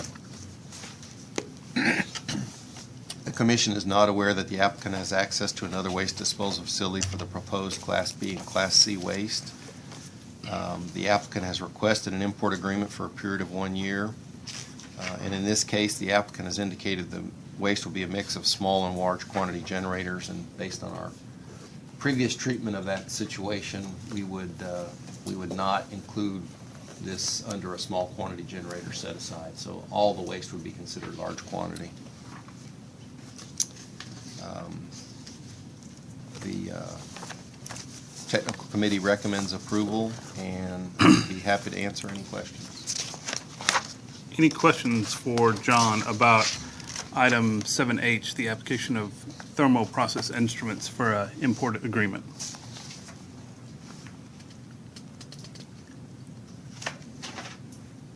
All right, we will move on to a motion. I make a motion that we approve the import agreement from Thermal Process Instruments LP 1-0097-00. The waste would be from all states excluding the Northwest Compact, but including Washington, D.C. and the U.S. territories of Guam, Midway Islands, Puerto Rico, Republic of the Marshall Islands, and U.S. Virgin Islands. Waste description is sealed sources encapsulated in concrete. Waste classification is Class A, Class B, and Class C. The waste form is stable. Total volume is 500 cubic feet. The total curies are 500 with 100 millicuries of C14, 100,000 microcuries of technetium-99, 1 million nanocuries of I-129, and 100,000 microcuries of uranium-238, and the agreement would be for a period of 1 year beginning September 1, 2015 through August 31, 2016. There's a, And the applicant would have to provide any export authorizations or generator authorizations prior to shipment of any of the materials. there's a motion. Is there a second? Second. There's a motion and a second. Is there any further discussion on item 7H, the import application for agreement of Thermo Process Instruments LP? John or Linda, do we know, have they operated under this framework up to now, that is providing the specific authorizations at the time of the shipments? Could you ask that question again, please? Have they operated under the framework that we're proposing to approve now, up to now, that is providing the specific authorizations? For export? For exports and generator authorizations? Yes, typically what we have happen, and this happens more commonly with the brokers, is that we put a condition in the agreement that is signed that says they cannot ship until they provide us authorizations from generators and export authorizations from those compacts that require it. Once that information is provided, we draft a letter that removes that condition that's signed by the chairman, and then once they receive that letter, they're able to ship. That's how we've historically done it, and that's how we would do it here as well. One thing I will say is, in cases like this one where the generator authorization may be hard to secure because the generator no longer exists and the source has been there a while, we use other records when we have to, such as leak detection reports, et cetera, to document who the generator would have been and documenting that they no longer exist. So that's a case where we, instead of a generator authorization, we would use documents in lieu of that. And that's worked reasonably well. It has worked reasonably well. It's taken some back and forth because a lot of time, as people learn the process, it takes sometimes a lot of back and forth discussion with brokers. There's probably a broker or two that'll tell you that there are times that has been ridiculously frustrating. But now that the process is getting better understood, it goes more smoothly to get us the documents that we need. As we continue to deal with legacy sources that need to be disposed of, that will probably have some level of complexity with it until they are all disposed of. But for the current sources, everybody's beginning to understand that process and work with it well, including us, I'd like to think. And so the commission is clear, these are legacy sources, correct? My understanding, I haven't seen all the documentation, any documentation really, that will come once an import agreement has been issued, if y'all choose to issue one, and it's time to get the documentation by which to put together a condition removal letter. So we have not seen that information to support that yet. There may be people in the audience who could answer that better, but for the most part, my understanding is yes, we were talking about legacy sources. Any other questions? Do either of them, John or Stefan, want to say something? John, Stefan, do y'all want to come up and explain this one since it's a little unique? John McCormick, Bionomics again. Yes, these are all legacy sources. There's no current taken back sources right now. These are all legacy. And we have everything that Lee needs. We've already showed her an example of what she will receive, and I believe she's happy with it. Yeah, this is a case where we're using some different sort of documentation to document who the generator was, since in many cases generator's not here to authorize it anymore. And what he has provided us as an example is consistent with what we've done in previous examples, for instance with Qualtech when we had a similar issue. Also, we're working with, as Mr. Krausen can tell you, we're working with compacts, particularly the Central Compact and the Southwest Compact, on coming up with an export authorization process that will also work, because these compacts also have a similar issue, is how can they authorize the export of that generator if the generator no longer exists? So we are also working with them to come up with paperwork exchange that will meet the requirements of their compact as well as ours. And John, is this a multi-step process, or will this clear the decks? Will this authorization get rid of all the legacy sources, or will there be multiple import? There'll be multiple shipments. There may be an amendment in the future, but there will be multiple. It'll be done within the year. Any other questions of Mr. McCormick while he's here? Just give me a sense, if you would, of what the reality is here. The sources are in a building somewhere that used to belong to a generator that doesn't exist anymore. Maybe it's passed through 2 or 3 other. Yeah, it's Something like that. typically what it is. It's old gauges and devices that have been, collected for recycling, refurbishing, and it's legacy material that at this time they no longer feel a need for it, and they want to dispose of them. So it's manufacturers do that all over the country, collect them. They collect their own sources back. In this instance, it's a Texas company, and it's, we're getting rid of the legacy materials that they have. And the importance of the generator is what? If the generator were there, they would sign something. Yes, our rules require that, that in essence, the generator authorize the disposal into this compact waste facility, that the generator is documenting that they are aware and approve of where their waste is going. And as we've said, for some of these legacy sources, there's no generator anymore that could do that. And the importance of there being no generator anymore is that maybe the people who now have it are less familiar with what it is. Why not just substitute the current owner for the generator? We haven't talked about having the current owner by regulation, and this is regulatory ease that so many people find frustrating. The current person who has it would not be the generator. To the extent we would change our rules to allow that, we potentially could. We haven't done that yet, but in lieu of having that regulatory fix, this is how we have moved ahead. Would you like to add something to that? And there are fee issues, there are related fee issues as well, in terms of the charges, whether it's in-state, in compact or out of compact. Typically in that industry is when they transfer something like that to the original manufacturer or distributor of it, it is a legal transfer to that licensee, from one licensee to another, and we have documentation to that effect. But to satisfy all the rules of all the various agencies, we have a plan in action, and this is the best way going forward.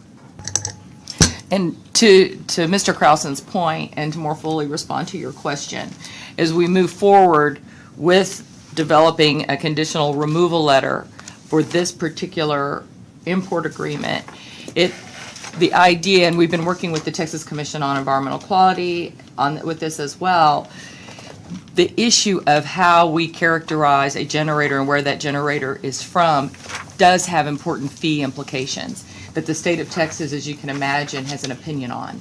And so that to ensure that we are putting forth for y'all a position that comports with your 2 compact states, we will be continuing these discussions with the Texas Commission on Environmental Quality. To the extent Vermont would like to weigh in as a state, they most certainly can. My understanding is there are sources that are also from Vermont in these shipments. And so that is what has made this somewhat complicated, and we want to make sure that we are talking to everybody as we move forward so we don't inadvertently set a precedent that one of our compact states would not like.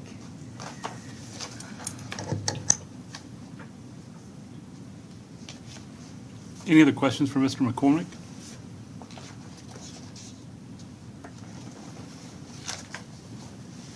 Thank you once again. Thank you, John. Any other public comment on item 7H? Hearing none, I'll call for a vote on the motion on item 7H, the import application for agreement from Thermo Process Instruments LP. All in favor indicate so by saying aye. Aye. All opposed, no. The motion on item 7H passes.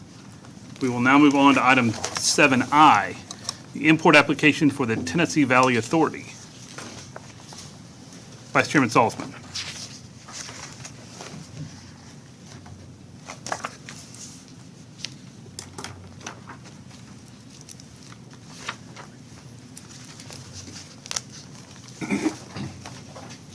The Technical Committee has received and reviewed an import application from Tennessee Valley Authority. That application was signed June 30, 2015, received by the Commission July 1, 2015. In this case, TVA is a generator requesting authorization to dispose of non-party low-level radioactive waste in accordance with the Act. The Compact Facility Operator has received authorization to dispose of the proposed waste, and that was in a letter from TCEQ dated July 9, 2015. In this case, TVA is proposing Class A, Class B, and Class C stable, dewatered bead and/or Powdex resin, sealed and check sources, filters, and compactable and non-compactable trash. The proposed volume is 11,000 cubic feet, and the total radioactivity is 8,000 curies with 325 millicuries of C14, 1.3 e to the plus 6 microcuries of technetium-99, and 1 e to the plus 7 nanocuries of I-129.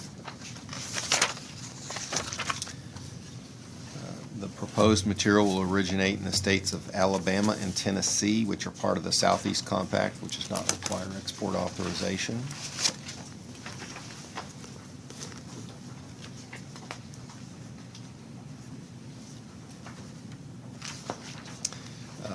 The Commission is not aware that the applicant has access to another waste disposal facility for the proposed waste, and the applicant has requested a one-year agreement beginning September 1, 2015. In this case, the Technical Committee recommends approval, and I would be happy to answer any questions. Any questions for Vice Chairman Salzman? I have one that I should probably know the answer to, but I'll ask it anyway. Why does TVA waste not go to the DOE site? Because they're not considered a federal entity. Okay. I think we have a representative from TVA here today who could address that, but is that correct?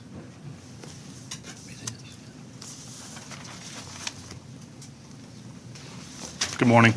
Good morning, Brian Wood from TVA. We would love for it to go to the federal facility, but unfortunately, based on the Waste Disposal Act, I'm not considered. TVA is not considered a entity that could go to the federal side of the house at WCS. We still got to go to the commercial side. We have explored whether or not we can get that changed in the regulation. That would take a pretty big act of Congress to go ahead and change that for us. So I don't think that's going to happen anytime soon. Okay. Thank you very much. Any other questions of Vice Chairman Salzman? All right, then we will entertain a motion.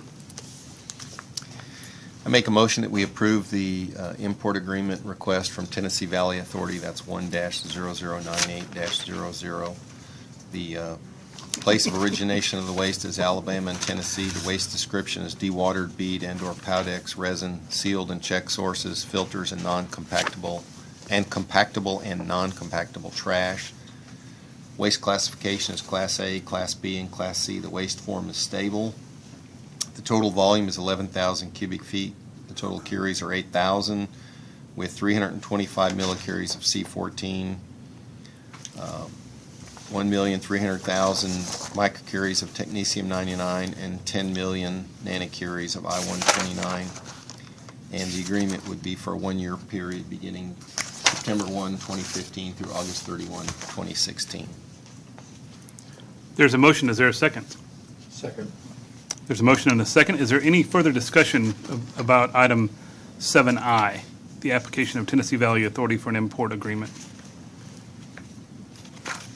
Hearing none, is there any other public comment on item 7I?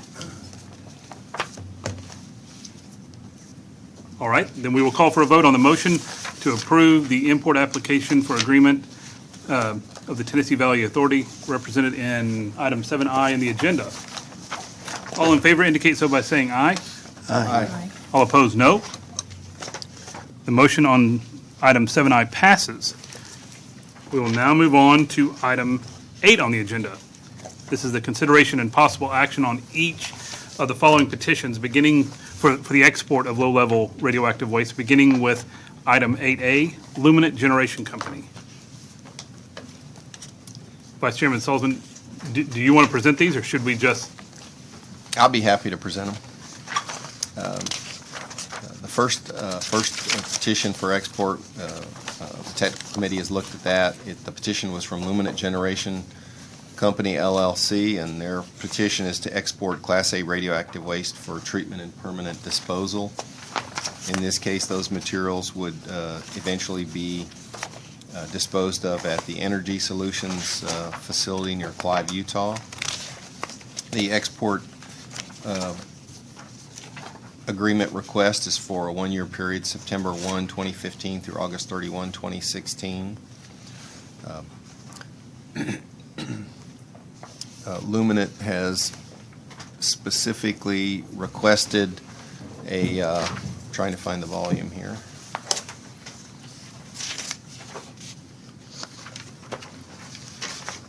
A volume of 20,000 cubic feet of dry active waste. In this case, it's low density, low dose rate Class A and low density, and low dose rate high density Class A waste, all of which is less than 100 millirem per hour.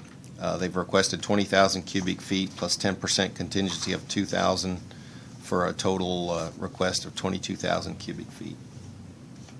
And I believe we have a letter on file from WCS previous supporting this export. The technical committee recommends approval, and I would be happy to attempt to answer any questions. Any questions of Vice Chairman Salzman on item 8A, the export application of Luminant? All right, then we will move on to a motion. I make a motion that we approve the export agreement for Luminant for a one-year period of September 1, 2015 through August 31, 2016 for low dose rate, low density, and low dose rate high density Class A waste. The total volume is 22,000 cubic feet, and that's from Luminant Generation Company. There's a motion on the floor. Is there a second? Second.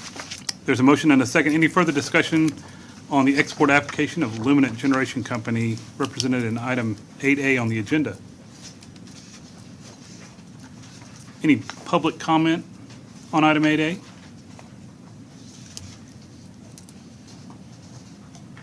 All right, then we will move on to a vote. All in favor of the motion to approve the Luminant Generation export application in item 8A, please indicate so by saying aye. Aye. All opposed, no. The motion passes, and the Luminant Generation export application is approved. Item 8B, the export application of NSSI. Vice Chairman Salzman. The technical committee has received and reviewed an export petition from Nuclear Sources and Services Incorporated, located in Houston, Texas. In this case, they've requested an export agreement that would, I believe, would be through December 31, 2015. Is that correct, Lee? Yes, that's what they've That's what it says, yeah. That's okay. In this case, NSSI has requested the export agreement for 300 cubic feet of Class A waste. This material is actually already out of the state of Texas, and my understanding has actually been out of the state of Texas for a number of years. This is a result of materials that NSSI processed at their facility, particularly to remove hazardous components from the waste, and then the non-hazardous, that is radioactive only components of that material were exported to, in this case, I believe the state of California. And they are sitting in the state of California. The ultimate disposal location proposed is Energy Solutions in Clive, Utah. And my understanding is, I believe the waste disposal site has requested that NSSI have an export permit for these materials before they would accept them at Clive, Utah.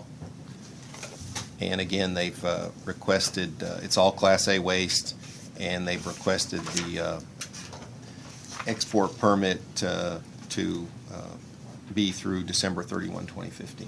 The technical committee recommends approval, and I would be happy to answer any questions. Any questions for Vice Chairman Salzman on item 8B?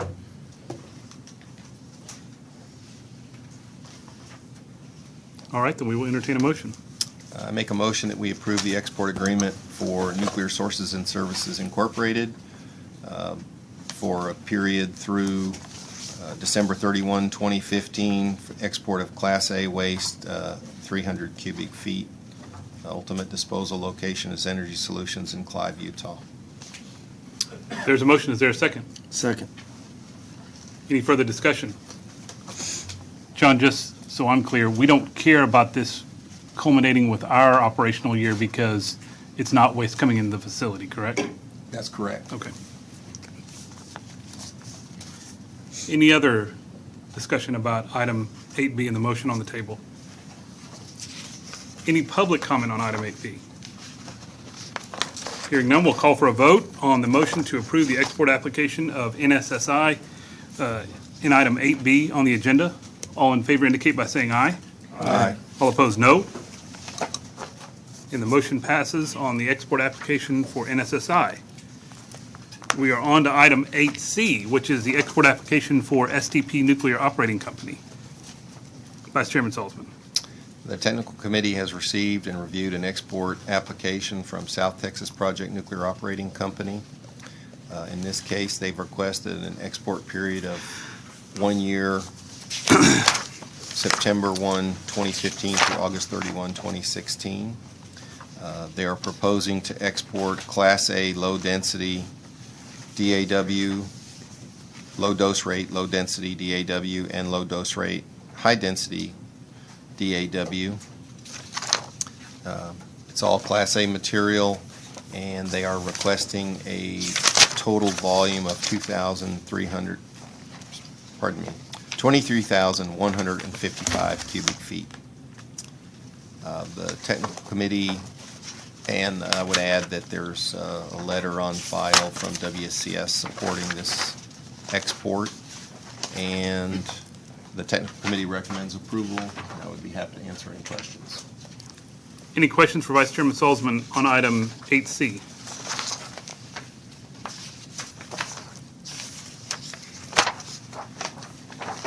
Hearing none, we will move on to a motion. I make a motion we approve the export petition from South Texas Project Nuclear Operating Company for a 1-year period, September 1, 2015 through August 31, 2016. Proposed waste would ultimately be disposed of at Energy Solutions in Clive, Utah. It's for Class A low dose rate, low density, and Class A low dose rate, high density waste up to 23,155 cubic feet. There's a motion. Is there a second? Second. Motion and a second. Any further discussion about the export application for STP Nuclear Operating Company? Any public comment on item 8C? We will call for a vote then on the motion to approve the export application of STP Nuclear Operating Company in item 8C on the agenda. All in favor indicate so by saying aye. Aye. All opposed, no.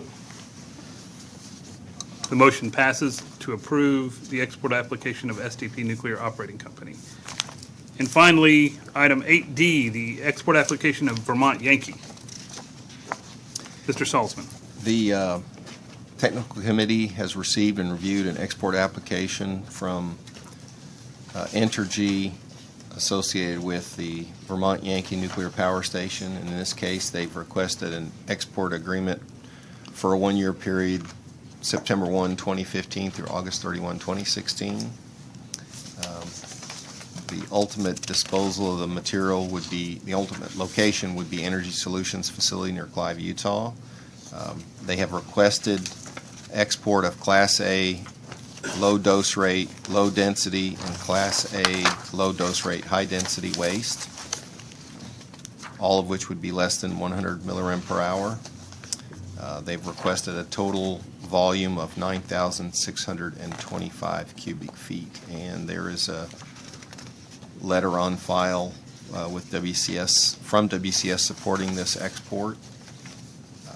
Technical Committee recommends approval, and I would be happy to answer any questions. Any questions for Mr. Salzman on item 8D, the export application of Vermont Yankee? Actually, I would ask a question of Peter. Is this the beginning of the decommissioning of Vermont Yankee? Well, everything in a sense. But I don't think that the actual plan is not approved by the NRC yet, so I don't think it's possible. Just wishful thinking? Tell me if I'm misstating. My name is Mike Fletcher. I'm the Radiation Protection Manager at Vermont Yankee Nuclear Power Station. And right now, we're transitioning the plant to a safe store status, and we're still modifying a lot of systems and a lot of components in the plant to support that for a long term. Ultimately, the goal is to get all the fuel from the fuel pool onto dry fuel storage in casks. And ultimately, this is all in support of the normal waste that we produce, contaminated PCs and components and materials that we use in that process. So this is, you see a reduction from last year because we're no longer operating, so that's going down. Next year, we're going to continue operations at the plant to get our fuel into dry gas storage.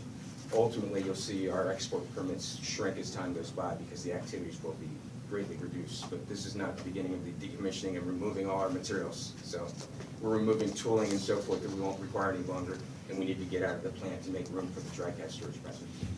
So that's what we're doing. Any other questions? Any other questions for Mr. Fletcher? Thank you very much. You're welcome. I think that means we can move on to a motion on item 8D. I make a motion that we approve the export agreement from Entergy Vermont Yankee Nuclear Power Station for a one-year period, September 1, 2015 through August 31, 2016. This is for Class A low dose rate, low density, and Class A low dose rate, high density waste. Ultimate disposal location is Energy Solutions facility near Clive, Utah, and the total volume is 9,625 cubic feet.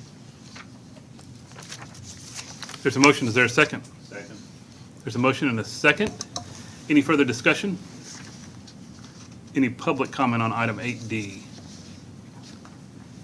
All right, then we will call for a vote on the motion to approve the export application of Vermont Yankee, represented by item 8D on the agenda. All in favor indicate so by saying aye. Aye. All opposed, no. The motion on item 8D to approve Vermont Yankee's export application passes. And with that, we will give a hearty thank you to Vice Chairman Salzman. I think I'm prepared to go back to, I got to find the item number. It's 7G. 7G? No, Item is 7G it? was the import application of Right. Thomas Gray and Associates. I think I'm prepared to go back to that one. And Commissioners, for your use, that is tab 28 in your books.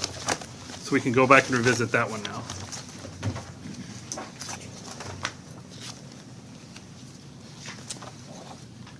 Vice Chairman Salzman. The technical committee has received and reviewed an import permit application from Environmental Management and Controls. In this case, that agreement was signed May 29, 2015, received by the Commission June 1, 2015. In this case, the applicant is a broker requesting authorization to dispose of waste in accordance with the Act.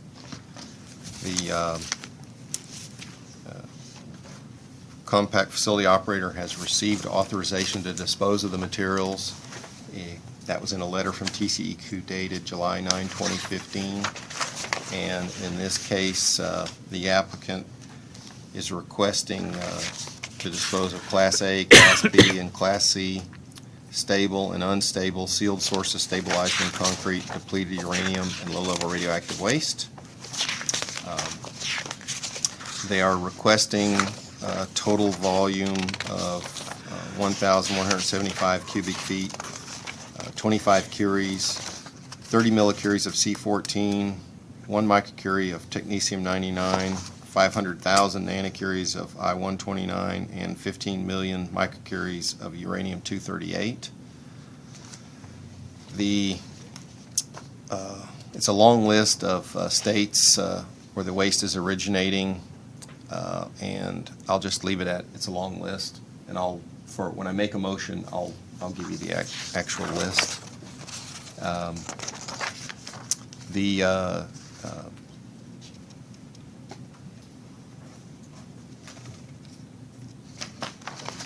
entity has indicated that it is sealed sources, and they've also indicated the waste is from a small generator.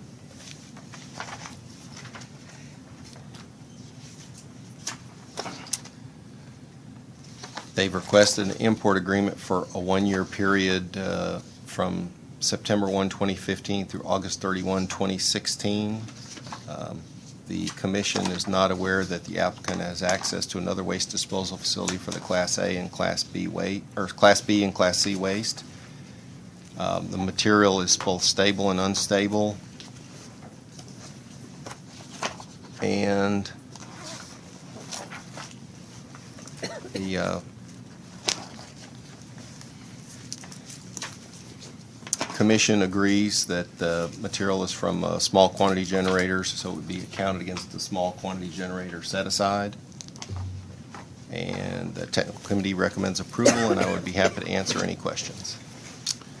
Any questions for Vice Chairman Salzman on item 7G, the import application of Thomas Gray and Associates? I will note that in their application, item number 5 talks about unresolved violations. As I mentioned earlier, there was the potential for a violation brought up at the last meeting. We think the issues with that have been resolved, but there will be further investigation that we'll talk about a little bit later, but it was not in relation to this specific application. So I believe it is correct to say there are no unresolved violations, but I wanted to make sure that was clear for everyone.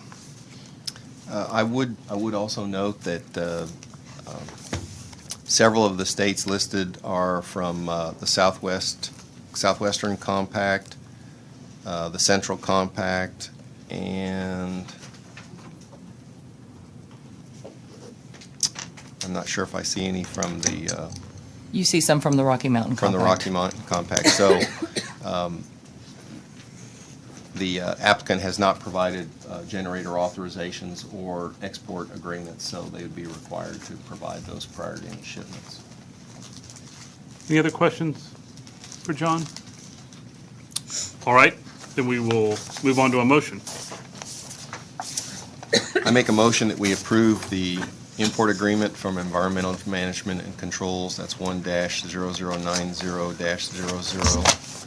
The agreement would be for a 1-year period from September 1, 2015 through August 31, 2016. The waste description is sealed sources stabilized in concrete, depleted uranium, and low-level radioactive waste. The waste classification is Class A, Class B, and Class C. The waste form is stable and unstable.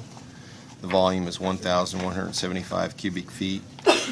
The curies are 25. Carbon-14 is 30 millicuries.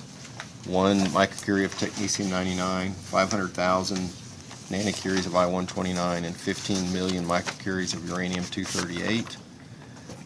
And the applicant will, with a stipulation that the applicant has to provide export authorizations and generator authorizations prior to shipment of the materials.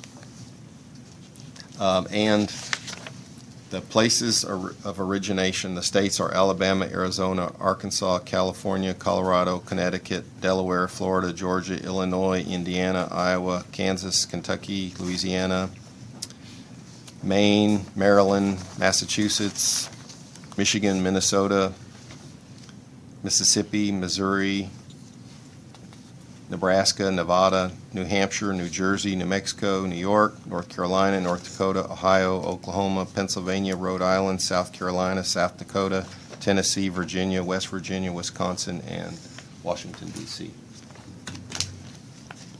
There's a motion on the table. Is there a second? Motion and a second. Any further discussion on item 7G, the import application of Thomas Gray and Associates? Any public comment on item 7G? All right, we will move on to a vote then. All in favor of the motion to approve the import application of Thomas Gray and Associates in item 7G on the agenda, please indicate so by saying aye. Aye. All opposed, no. The motion to approve the Thomas Gray and Associates import application passes.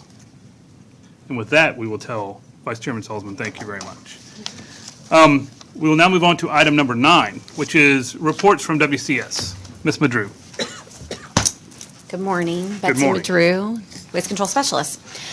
First, just a recognition, a thank you from Commissioner Morris and the Rules Committee. I know that was a large endeavor that took a long time, and we really appreciate y'all's work on that.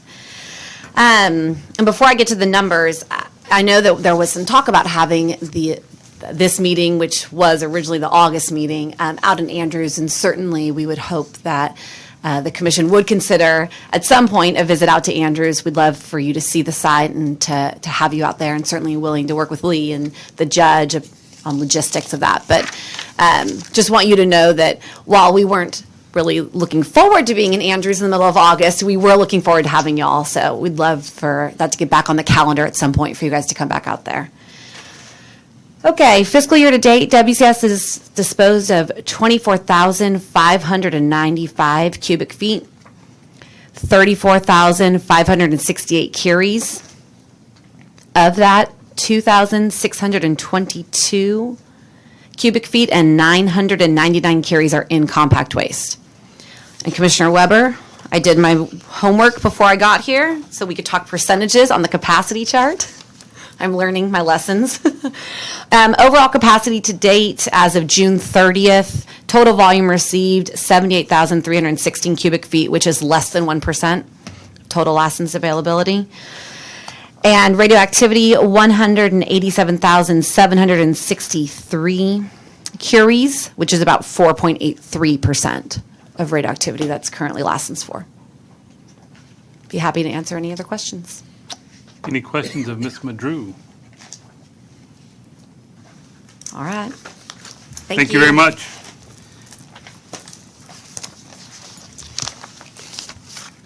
The next item is item number 10, which is a consideration and possible action on the Commission's annual budget for fiscal year 2016. This is a process that's required by our bylaws. It is tab number 35 in your notebooks, Commissioners. As you turn to it, I will say this. This budget has been scrubbed and re-scrubbed, and Lee has done a lot of work on this. You will note that our budget for 16 and 17 will be the same, but by 18, the budget does make an increase. I think that's follows the obvious logic that we are growing as a commission and our activity is growing, and therefore many of our expenses begin to grow. You will see some increases in staff costs, which we will be discussing in the next couple of items. So if you have questions on those, we can definitely discuss those under item number 11. Otherwise, I want to open the floor to the commission to see if there's any questions about any items in the budget. As you'll see, we do have a look back at 15 and what we still have left in 15. But if anyone has any questions about 15 or the proposed budget for 16, or for that matter, 17 or 18, please feel free to speak up. Does the budget, I guess particularly in 2016, 17, and 18 take into account that my understanding is we'll no longer be using the services of the Board of Nursing, and we'll be using other services to do accounting and process travel vouchers and things like that. Yes, it does. It includes a contract amount for a certified public accountant I'll cover this a little bit later when I report, but we're bringing on an accountant to replace the Board of Nursing Services, and the cost for that is incorporated in this budget through 2018. Thank you. The other thing I'll note along those same lines is you'll notice in 16, 17, and 18, there is a line item for a compact attorney. Through Lee's interaction with other compacts, we have discovered that there are attorneys out there that are in the private sector that this is what they do, and they are very knowledgeable in many of the issues that we face on a daily basis that can provide us some needed advice on compact issues related to our independence and to the way other compacts do their business. So I would note that line item. Chairman Wilson?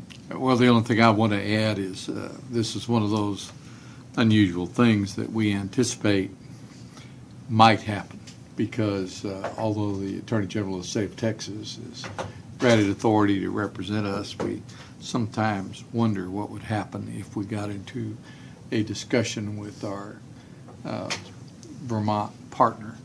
And in that event, the Attorney General of the state of Texas might find it very difficult, if not impossible, to represent us, and we would have to hire outside counsel. Wouldn't be the first time this has happened. We did it once before. We did not hire anybody, but we had a situation where we voted to intervene in an appeal in the 10th Circuit.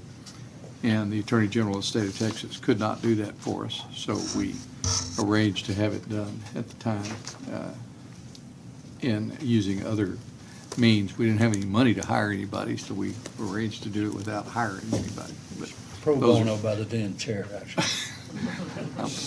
well, I got the travel out of it, so I got reimbursed for my travel. So it was an interesting experience. I'm glad we did it, and so that's all I'll add to that particular line item on attorneys. The other issue in the budget, obviously, is it still assumes one meeting a year in Vermont, which we think is very important, and we intend to do as long as we can. And then it also assumes 10 meetings here in Texas, which does come with a certain expense because we have travel and we also have other related expenses to that.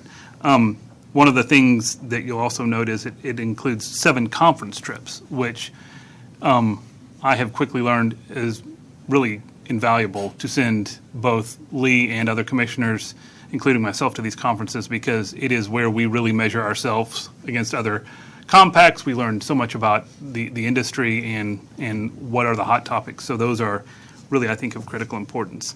Are there any other questions about the budget? Again, I just want to make a comment. One of the worries going into this year was how the appropriation would work, and I really appreciate the work done by those at the commission who work with the legislature to make sure, Lee, thank you, and thank you for making sure that we were funded during this biennium, and we'll see how it goes the next time the session comes around. Any other questions? Well, then I will entertain a motion to approve only the 16 budget, correct? So as you will see, it's the 5th column over on your landscape sheet there, which is the fiscal year 2016 budget. One of the reasons that I projected out to 2018, even though all you approved today need to approve by your bylaws is 2016, is that even though we go year by year, the state of Texas, from whom we get an appropriation, goes every 2 years. So I wanted you to be able to see in the future what we would be asking for from the state of Texas versus what you're authorizing today. So you could see how what you authorize today will fit into our discussions with the legislature. For instance, in about a year, we'll be beginning our legislative appropriation request development from the state of Texas for 2018, and we will start those discussions before you actually vote on it. So I wanted you to be able to, or before you're required to vote on it by the bylaws. So I wanted to be able, in the spirit of a full disclosure and seeing how it all looks, track what our discussion will be with the state of Texas, even though you don't need to vote on it yet. And our appropriation that we currently have approved runs through fiscal year 16 and 17, correct? Yes, yes. So we are approving a budget for which we already have funds, but it is simply pursuant to our bylaws to make sure that we are accountable for the funds that have been allocated to us. Correct. So is there a motion to approve the proposed fiscal year 2016 budget? I'll move to approve the fiscal 2016 year budget. There's been a motion. Is there a second? Second. There's a motion and a second. Any further discussion? I do want to open this up to public comment to see if anyone would like to comment on the 2016 budget or have any items they would like to put into the record. Under Texas practice, what happens to surplus amounts for 2015? It goes back to the state. And so at the end of every year, for the past several years, we have returned money to the state of Texas. We do have a unique provision, however. Ours is basically a revolving fund. It's automatically reappropriated for the next year, thanks to Ms. Madru when she was on another, when she wore another hat. But when it's reappropriated, it becomes part of the 2016 Yes, sir. budget. It's not in addition to. No, sir. Doesn't involve all that. Any other questions or comments? All right, then we will call for a vote on the motion to approve the fiscal year 2016 budget for the commission. All in favor indicate by saying aye. Aye. All opposed, no. The motion to approve the 2016 budget passes. Thank you very much for that. I know that's sometimes boring, but it's important. The next item on the agenda is item number 11, which is entitled The Employment, Evaluation, and Duties of Contract Employees, including our executive director, our executive assistant, and financial consultant. After consultation with our counsel and based on the topic that is listed here in the agenda, we believe it's appropriate to adjourn into an executive session on this. So, for the record, today is July 30th, 2015. The time is approximately 11:45. The Texas Low-Level Radioactive Waste Control Compact Commission will go into closed session with respect to item 11 on the agenda to discuss these personnel matters pursuant to Section 551.074 of the Texas Open Meetings Act. We will be meeting next door in one of the small rooms.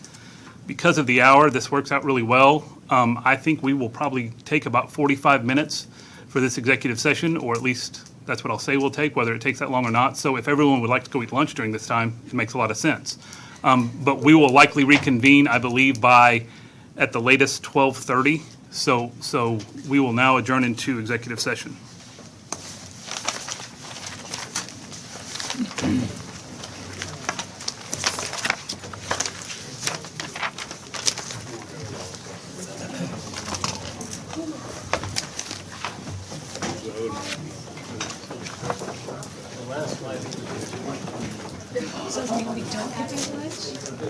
Well, hopefully there's time for us to eat lunch as well. I think we're okay, thank you.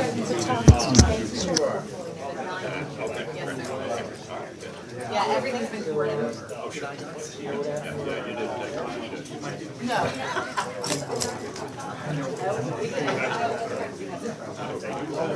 I don't edit this. No, and I know. I didn't know that. I didn't, so I all right. Cafeteria? Yes, you are. Oh my God, you're listening to your stomach for 3 hours. No, that was my fault. It's been grounding there. I'm trying to see how far.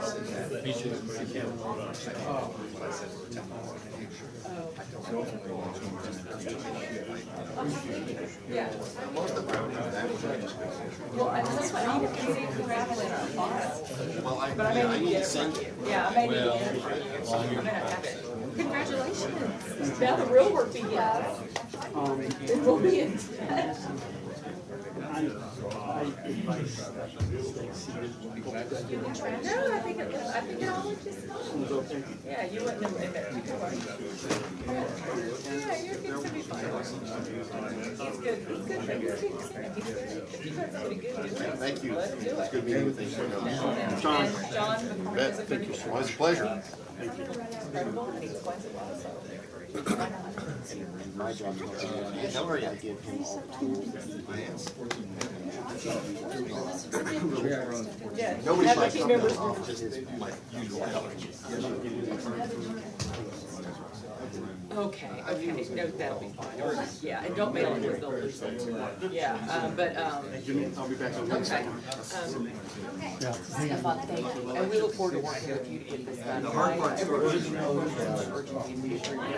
So when we have to sit down and you heard all day today, we're doing it, okay, now this one, are we setting about a precedent to not require generator opportunities? And while we hash that out with TCEQ, whatever a license may say, that it's just, we'll try and make all that happen. It will go, nothing, it's just making sure that we keep the Thermo Fisher unit. I agree, and I agree, and whatever paper we need to generate. There's a lot of fun, but if you need to Stephen, don't go away yet. If you feel the need to contact me directly, Okay. by all means. So, and the same for me, always, I've, as John will tell you, I totally believe that everybody have an open door policy with everyone. And so feel free to call me.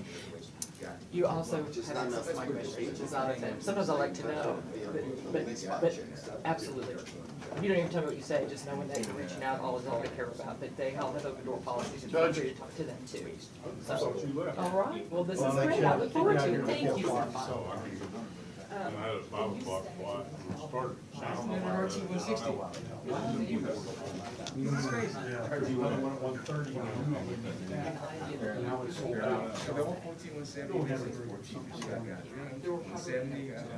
and it started. Yeah, I come in and gate 20. So that's I said, that's where we're at right now. last night, I mean, I couldn't even find the damn gate, and he was like, everything around the airport was dark. As soon as you guys. That's done. Oh, good, okay, good, okay, good. Eli. That would be helpful for all, I think. No, United. Oh, yeah, Southwest goes like Is 8. that the other option, go ahead and set it up there. You can go on in your Great, thanks. Get down there where I was going. What do you think, man? And then dispose of it, we get a cut and dispose of it. Yeah, go ahead, yes. Yeah, yes. So, and then, yes.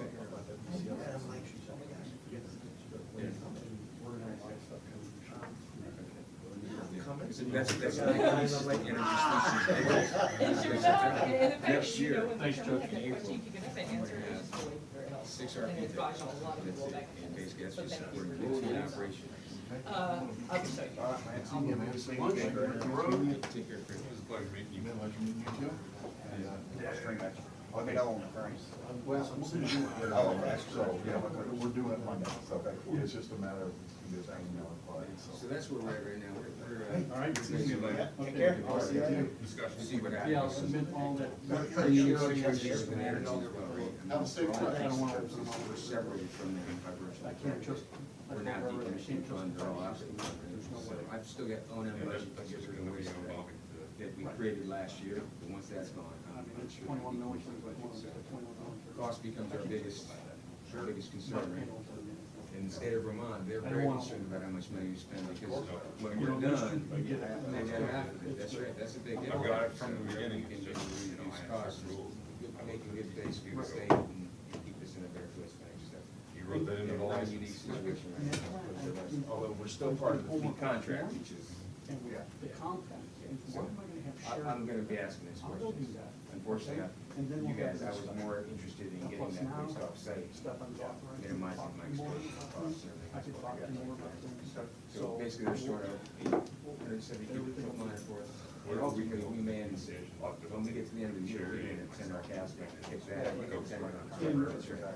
I might Yeah, invite Sherry exactly. So down once, to take a look. once we're done, so right now, our goal is to get as much as possible, all of our once we get that last trip down, we're gonna pick up the one down at Bear Creek and have it forward on down to you guys. Maybe 120. Sorry? Oh, you're gonna hang it for that? We'll see. I got your phone. We're gonna go to lunch. We can always just go right up here around the corner. What time you gotta go back? What time she said to be back here? And I'll be honest with you, this couldn't happen. All right, I'll call you and then, Right, we already had. about going to the race in airport. 14-170. Call me when you're done here. We had scheduled The calf, go down to the calf and get 7 yourself months in something to eat. advance to get it there, right? Here we are, so my guy can't be, what should we do? We're No, gonna that's load it. whatever you wanna do. We're gonna load it, we got to. I was just Figure out what we're gonna do with chili it. tomorrow and get And Energy Solutions actually came through and said, you're right. What you wanna do? I'm in the public line. 30 bucks for a store and gas can, which is fine, which is the right thing for them to do. So that's where we're at. Well, we're aiming for resolution on some other avenues. See what, once we get the cash, or we can load that one out of something. We'll figure that out. Well, there you go. So, and hopefully, I mean, so for me, the 8120 getting it down to Texas is not a tremendous rush. Right. And the 14170, we can go, we can, like I said, we can pick that one up, we can send our cast there, they'll pick it up, and then transport it down. They just want to let their cast get those two. I guess there's not an issue with getting things. Of course, the other thing is the fabric, Somebody else's cast. is that maybe Is that anything off his cast? So- as long as we're not, his cast. Well, Energy Solutions is delivering our weights down to you guys. They have no That's what I'm issues. saying. They have no issues with taking my cast when you're sick. Exactly. That's what I'm saying. Yeah, yeah. So there's no issues there. They'll deliver whatever, if it's my cast, they'll deliver it to you. So it doesn't matter if they're, Right. because it's not their cast. I can authorize you guys to handle my cast. Sure. You can handle my junk. Outstanding. Thanks, thank you. Thanks That for over handling, thanks for handling my junk. All right, no problem. But yeah, so that's the deal right now. That's coming back. Yeah. I'd imagine it's pretty safe in this building. Yeah. You all take it off.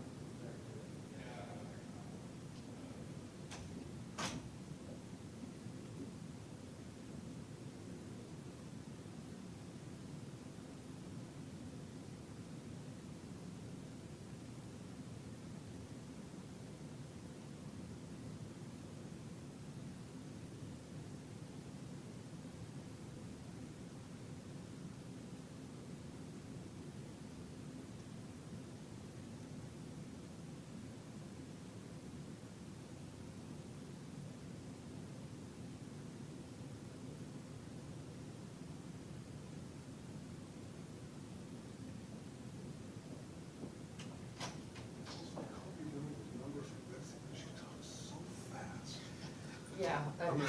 I know, you can't give me those numbers. Well, we have, I think they comport with what's on the website. The only thing, I mean, some of it we can give, but we just, We should get yeah, I know. I would complain and I would say she should. I do too. So, shut up. All right, thank you, and I will see you back here at 12:30. What are you guys gonna do for lunch? I'm not in that meeting. I'm not in that. They're talking about my contract. Oh, I mean- come on, be with me then. I mean, Let's go have lunch. I mean, yeah, let's go because, I mean, I had a job after all.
have a sensor switch on it.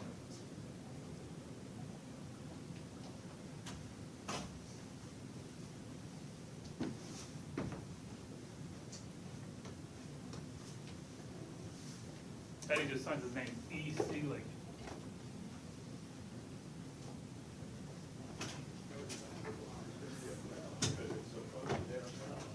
They're going in and building those condo units and taking all those old.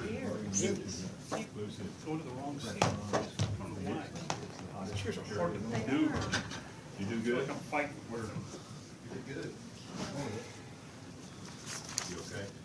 Everything okay out with it? Why don't you go have us out there? Looking forward to August in Andrews. August and Andrews. That's a treat right there. Say hi to everybody. That's the one time Dick and I were in there. Was August, really? Wow. In December, January. I do too. It's better out there than it is in Fort Worth. I'll tell you that. Fort Well, at Worth, least the humidity's not as high. you don't have the concrete effect. The concrete effect's miserable in the metroplex. You can look at the temperatures in Dallas at Fort Worth, it's 5 to 6 degrees higher than anywhere else. I say about us. Yeah. That's all the hot air coming out of Austin. Is that what it is? It just goes north? Man, is everybody being so angry on the road? On future meetings, I took a liberty of adding 3.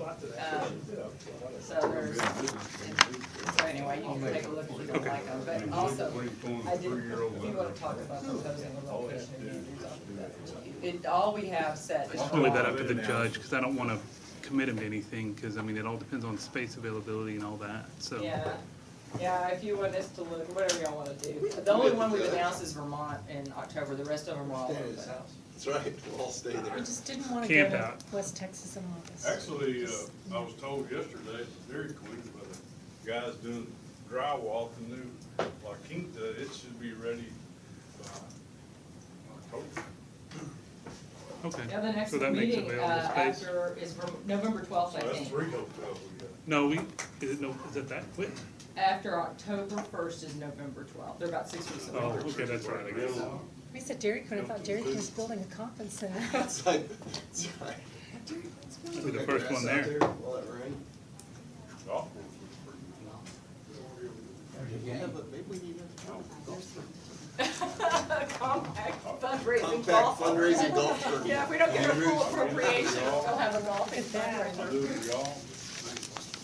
Whale hunt or something? I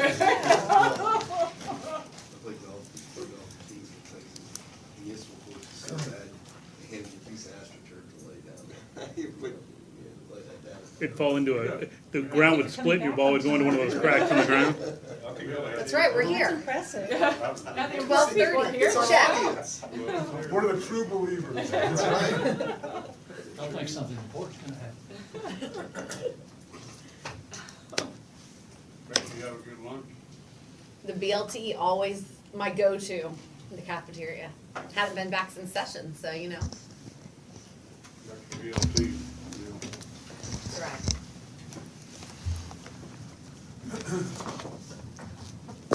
I was stopping Robertson's. I do too. You do? I love their beef jerky, Yeah. but it's so expensive. I'm always shocked at how a ham sandwich can cost you $9 or whatever. Oh, it's delicious. Salato's so torn up, no, though. It's hard. It's hard. Right, well, so, I saw a sign that was about, seemed like a mile from downtown, it said exit now from downtown, and it was because that bridge is messed up and all the exits are messed up, so. Should we wait much longer? It is now approximately 12:35 PM on July 30th, 2015, and we are back from our executive session. So we are now moving back into our open session. And we will move on to item number 12, which is a discussion and possible action to renew or extend the contract with Lee Ying as Consulting Executive Director and Audrey Farrell as Executive Assistant. As everyone knows, Ms. Ng and Ms. Farrell have been with us for several years and are absolutely critical to our operations. I don't think anyone can say enough about both of their commitment to the commission, and it obviously is a labor of love Otherwise, they wouldn't do it. So with that, the tab is number 36, which is the proposed form of contract, and I will open the floor to a motion. I'll make a motion to authorize the chairman to renew the contract with Ms. Ing and Ms. Farrell under the terms and conditions of the contract specified within the parameters we discussed in the executive session. There's a motion. Is there a second? Second. Is there any discussion? Hearing none, I will call for a vote then on the motion to approve the contracts with Ms. Ing and Ms. Farrell as consulting executive director and executive assistant respectively. All in favor indicate so by saying aye. Aye. All opposed, no. The motion passes.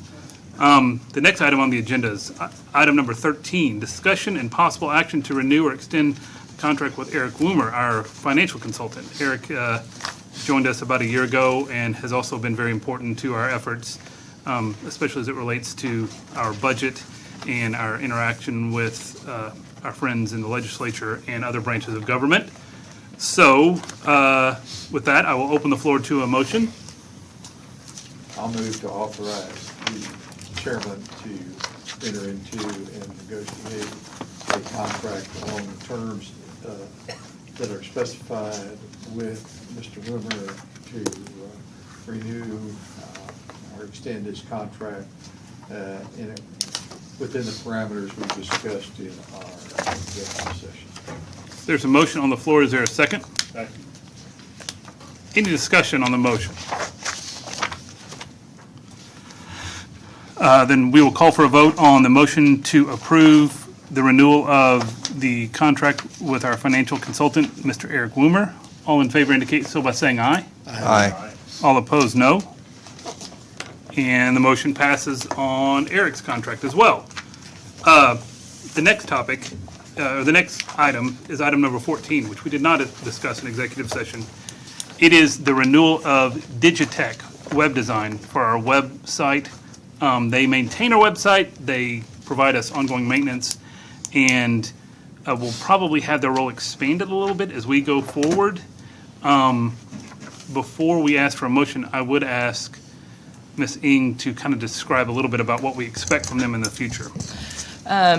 What Digitech has done, to give you a sense of it, is the webpage that you all look up and look at for our compact was designed by Digitech. A gentleman named Daryl Stevens designed that website for us. And since that time, we went into a maintenance contract with him once it was designed to maintain it. And what that and also he trains Audrey and I about how to use certain aspects of it so that we aren't, like for instance, when we post an agenda on our website, when we add post comment letters, or when we post the rules on our website, instead of having to call Daryl and have him do all that and wait till he can get to it, we want to do it right then. So he's trained Audrey and I to do that. As the software changes for our website, he keeps us appraised of any changes. And I won't speak for Audrey, but I will speak for me. Him training me to do that was a lofty task. But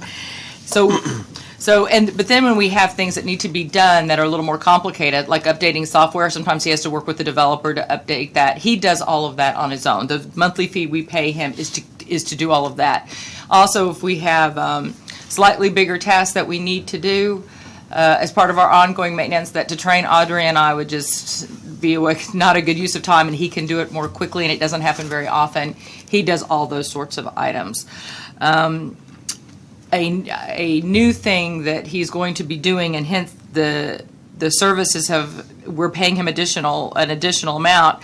And I was going to tell you this as part of my report, but I'll mention it now, is he is working with Audrey and I to develop a server for us where we will load all of our documents that all of you will be able to access directly. It will only be, it'll have security associated with it. The only people who can access these documents will be the commissioner and the representatives, such as Mr. Kraus and myself and Audrey and others, as you choose.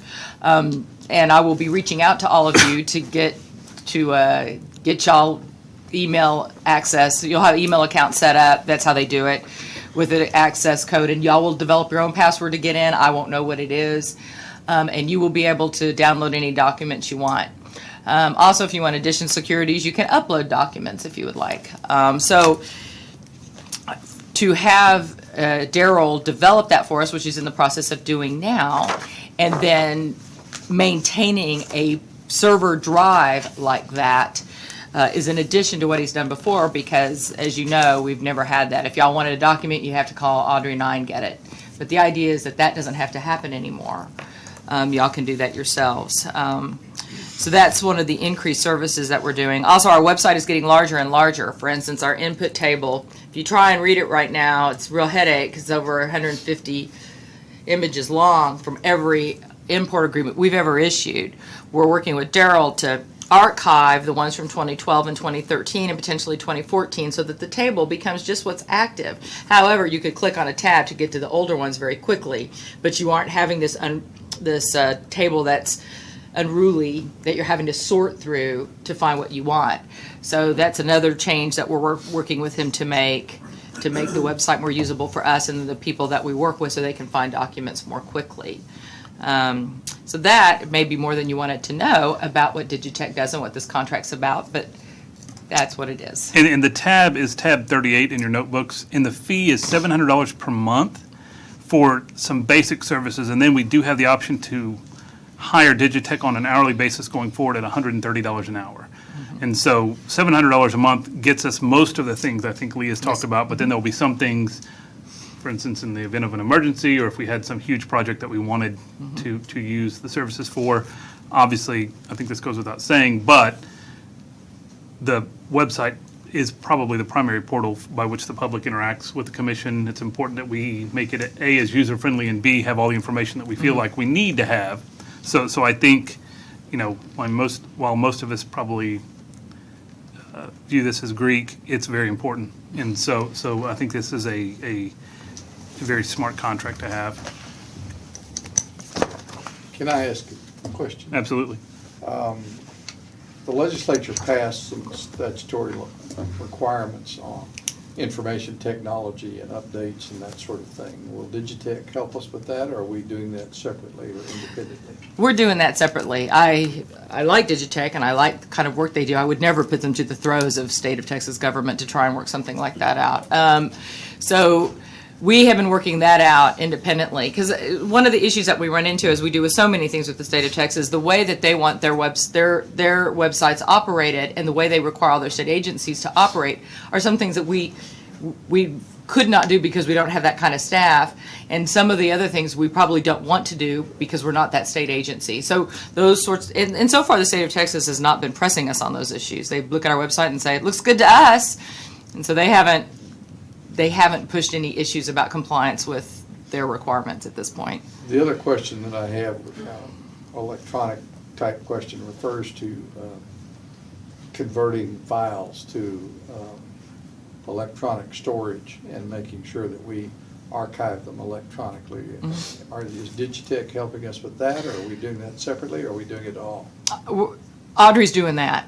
What we're doing, the way that you'll see this rolled out is, I had a date sort of in mind that I was going to tell y'all that we would be contacting you and you would be able to get on the site and find these files. That's changed since the death of Audrey's father. I need to get a new date from her and see when she'll be able to do that. But instead of having it all ready to go with every single document you'd ever want to see, that would take a while. So what we're going to do is start with getting what we think are the most pressing documents, all the commission meeting files uploaded, all the condition removal letters, all the reference documents that you see and other reference documents, also the publication pieces that Commissioner Bradford has done. We have a separate file folder just for you, and the work that because we know the other commissioners would like to see some of that work. So that will be on when we release it. Audrey's almost done with that now. But the next phase will be to go through all the archive files from 2012 and before, back when the days that Jim Krause knows very well, to go through and scan those. To the extent we have electronic, fine. To the extent we don't, then we'll have to scan them in and fill the drive with all those documents as well. there will come a time, we're not really there yet, because what we're putting on the drive right now are things we know everybody wants to see. All the applications that have ever been done, all the conditional removal letters and agreements, that's pretty straightforward. But at some point, there may be documents where it'll be important to come back to the commission, a committee of the commission, or whatever, and go, just how far do y'all want to go with this? And because there's a lot there that it might be time to get some sort of policy together about what do y'all really want to save and what do you not. But we haven't gotten to that phase yet. Do we have a records retention policy? We have the one that the state of Texas has. But I think there's some things where I've heard some of the commissioners want to go beyond that. And then I've heard some commissioners that feel differently. So that to the extent that y'all come up with a policy that y'all would want to put in your bylaws and have it voted on would be something that y'all will probably have an opportunity to do soon. And Commissioner Wilson, I think that's very important. I think to have a clearly defined document retention policy and to have some redundancy in a process to ensure that if the unthinkable happens, you have them located in a place where there will be a safe store kind of concept for our documents, where we know we can always access them if we need be, and if we all decide to quit and go to Jamaica tomorrow, that there's somewhere where someone can access all these documents. So, Well, I have an interest in this because in one of the first or second Compact Commission meetings, I was designated as a records person, and I don't think that's ever been changed. I would love to see that changed. Lee, are you, is it a SharePoint server or is it just a drive? I think You're already better than me. I think it's a Google Drive. Okay. And I'm not sure that's to the records issue, if you, and I don't know what it would cost, but if you went to something more like a SharePoint, then every time you get in there, change a document, or you save it, or you post it, all that data is kept. So you know when things are I mean, you have essentially a computer record of how your documents have been looked at and changed and when they were posted. That will become something that you're probably going to want as opposed to just having a drive, because we're gonna run into version control issues and some other things, and we may not be ready for that right now. But if that would be the time to do that if you're going to put a policy together, to probably go to some type of a program or record to keep yourself organized. We do, for instance, on our website upgrades, it's done that way. So you can see every person who's ever made an upgrade and what they made, and you can go back and open it up the way it was before. I don't know. I'd have to ask Daryl to what extent, if any, this drive. One of the reasons we went with Google Drive is because our account was originally open. This was a decision made long before I joined the commission. Was created through Google. So all of our accounts, our email accounts, official ones anyway, are done through Google, and so I went with that decision to go with a Google Drive. But to the extent we don't want to keep going the Google way and want to do something differently, we most certainly can. Oh, also the Google Drive is free. So that was another reason I didn't have to go get authority or anything to go get funds. But that I've written that down. That would be something we could certainly take a second look at and evolve differently.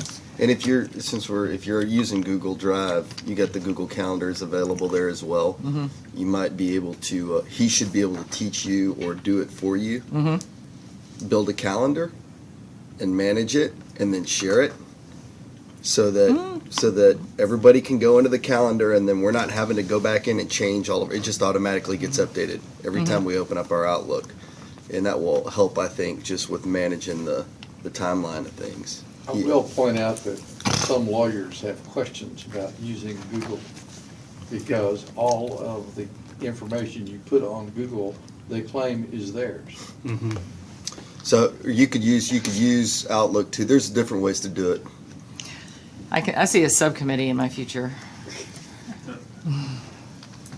I think those are all important issues, though. So, the matter at hand, though, is the approval of the extension of the contract with Digitech. Is there a motion to approve the contract extension that's at tab 38 in your binders? I just have a question. Is there anybody out there that uses it that has a problem that we need to know about? That Uses Digitech? Yeah, I mean, from the people that use it that we need to know about before we approve the contract? Everybody's good? I'm good.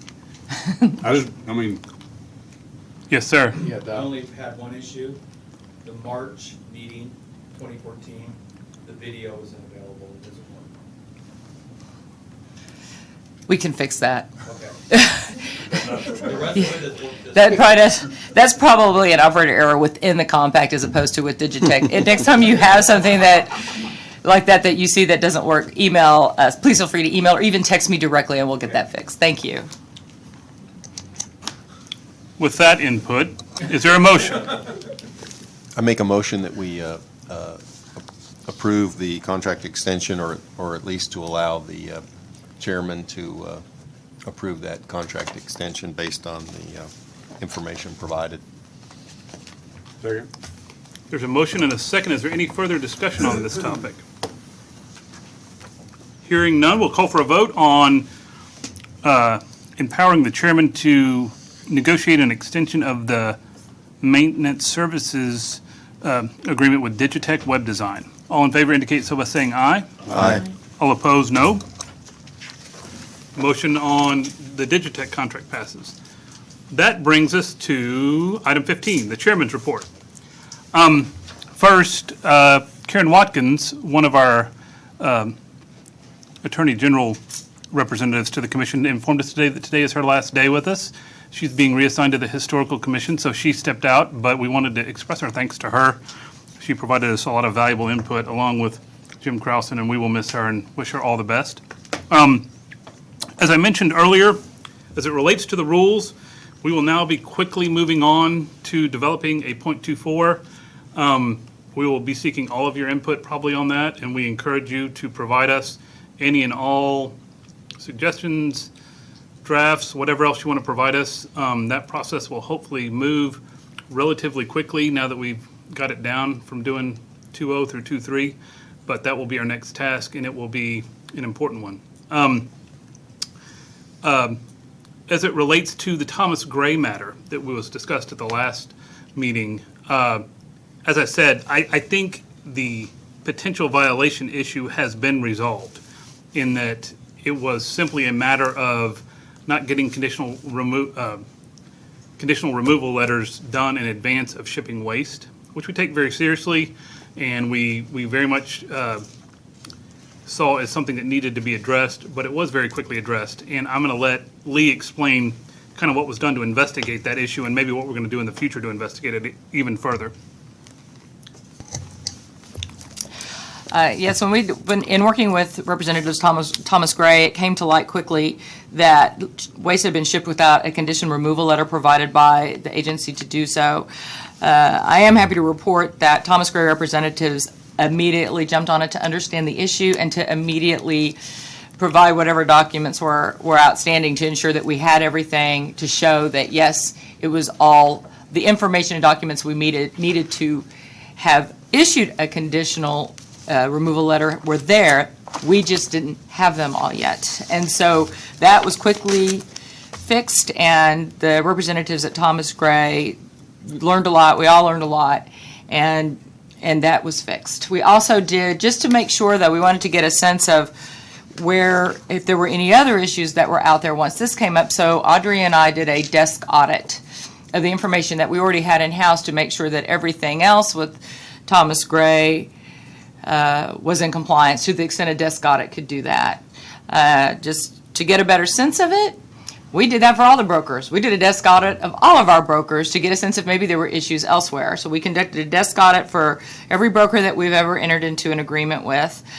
From the desk audit perspective, for the most part, they were compliant. There was a couple of issues about submitting these reports that are due in October, and a couple of the agreements where many of the generators and brokers are required to submit a report every October saying what they shipped the previous year. There was a couple that didn't submit those reports. And looking at shipment documents, it doesn't look like they shipped at all. So their reports would have been pretty blank, but they still should have sent them. So we're making a couple calls to remind everybody, and we're going to send out an email this September to everybody reminding them that these reports are due and to please send them in. And that's something we learned from the Southwest Compact, actually. She does a really good job reminding the folks she works with, Kathy Davis, that reports are due, and I think that helps with compliance. So that's something we're going to do that we learned from this desk audit. Again, because we take potential violations of our agreement so seriously, what we would like to do, and we've worked with the Southwest Compact on this, is go out to Thomas Gray and do a full audit to audit the other aspects of their import agreement that we don't have the information at the desk to audit. It would be a records review that would be conducted later in August to ensure that there are no other issues with Thomas Gray that we would need to look at. I expect that the records will look very good. I have no reason to think they won't based on my discussions with Thomas Gray, but we all think, and I've heard from others, it's important that we ensure compliance with our agreements and that we take them seriously. The Southwest Compact would like to join me for that audit and be there as well in support of our efforts, because their compact also believes in compliance with their export authorizations. And so that's something that we've tentatively planned to do, unless there's some concern about that from the Commission today, to completely resolve any outstanding matters associated with Thomas Gray. And Thomas Gray is here, the representative, Mr. May, if anybody has any questions. And we appreciate the way this process has worked out, and Thomas Gray has been very cooperative, and I think this on-site audit is going to clear up any issues of confusion, and I think it's going to prove out to be something that verifies that everyone's doing what they're supposed to do, but it's also important to do for both our own internal purposes, but also to show the public that you know, when an issue arises, we investigate it and hopefully always come to the conclusion that everything's being done correctly. So we appreciate both Thomas Gray and Lee's willingness to go do it. So is there any questions about that? As a preview, I believe our next meeting will be in Vermont, but before that time, there may be a couple of subcommittees appointed, and I wanted to inform you what those might be. One may be our website committee that we just unearthed as we talked. The other is, we believe that we are going to appoint a capacity subcommittee to investigate and stay on top of the concept of capacity, how it's reported, the different ways it might be reported. Commissioner Weber and others have really, I think, struck a chord in asking some of the questions they've asked. And so we want to create a subcommittee that will be appointed here maybe in the next couple of weeks that will work with WCS to make sure that everybody feels as though they're on the same sheet of music as it relates to capacity, and that everyone feels as though the reporting is done in such a way that is as transparent and beneficial to both the Commission and the public as possible. There may be other subcommittees appointed. Those probably won't be done before our meeting in October in Vermont, which takes us to item number 16, which is the dates and locations of future Commission meetings. The next one is... Chairman, I'm just checking my schedule, mostly because of juries and stuff, but the one Thursday, April the 17th, according to my calendar and my roommate here, is a Sunday. I meant to fix that. That's been brought up to me before. I pulled an old one of these. And It's then supposed to be. I didn't know whether you meant that to be March, because that was a March 17th. I think March would be too quick Yeah, based on the February 25th, so I think it's 14. we will fix that. I mean, April 14th. Oh. You're going back? Yeah, it goes back. I think. April and May are pretty close. It goes back to April. And as a reminder, obviously, all of these meetings are tentative, except until noticed. So some of these dates may vary as we go forward, but the main reason we bring them up now is to see if there's any commissioners who have a concern about at least the next 2 or 3 dates. The next one's October 1st in Vermont, so we hope everybody can attend that one. But after that, if anyone has any concerns about the November or January dates, those are... November is the day after Veterans Day. I know I can't make the November day, but of course, that's why we have alternates. Of course, our alternate might be. maybe indisposed. I'll be in the White House. But I still think Commissioner Sodak, because since he's increasing the moment at Tamlo, better be here. You can commit him to that date already. Any other concerns about the dates?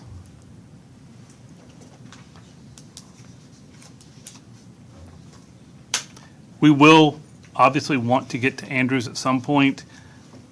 I don't want to commit the judge or Ms. Madru to any specific date, but if one of those dates, as we go through the winter into the spring work, we would love to schedule one in Andrews. So if you guys could get together and figure out maybe what works.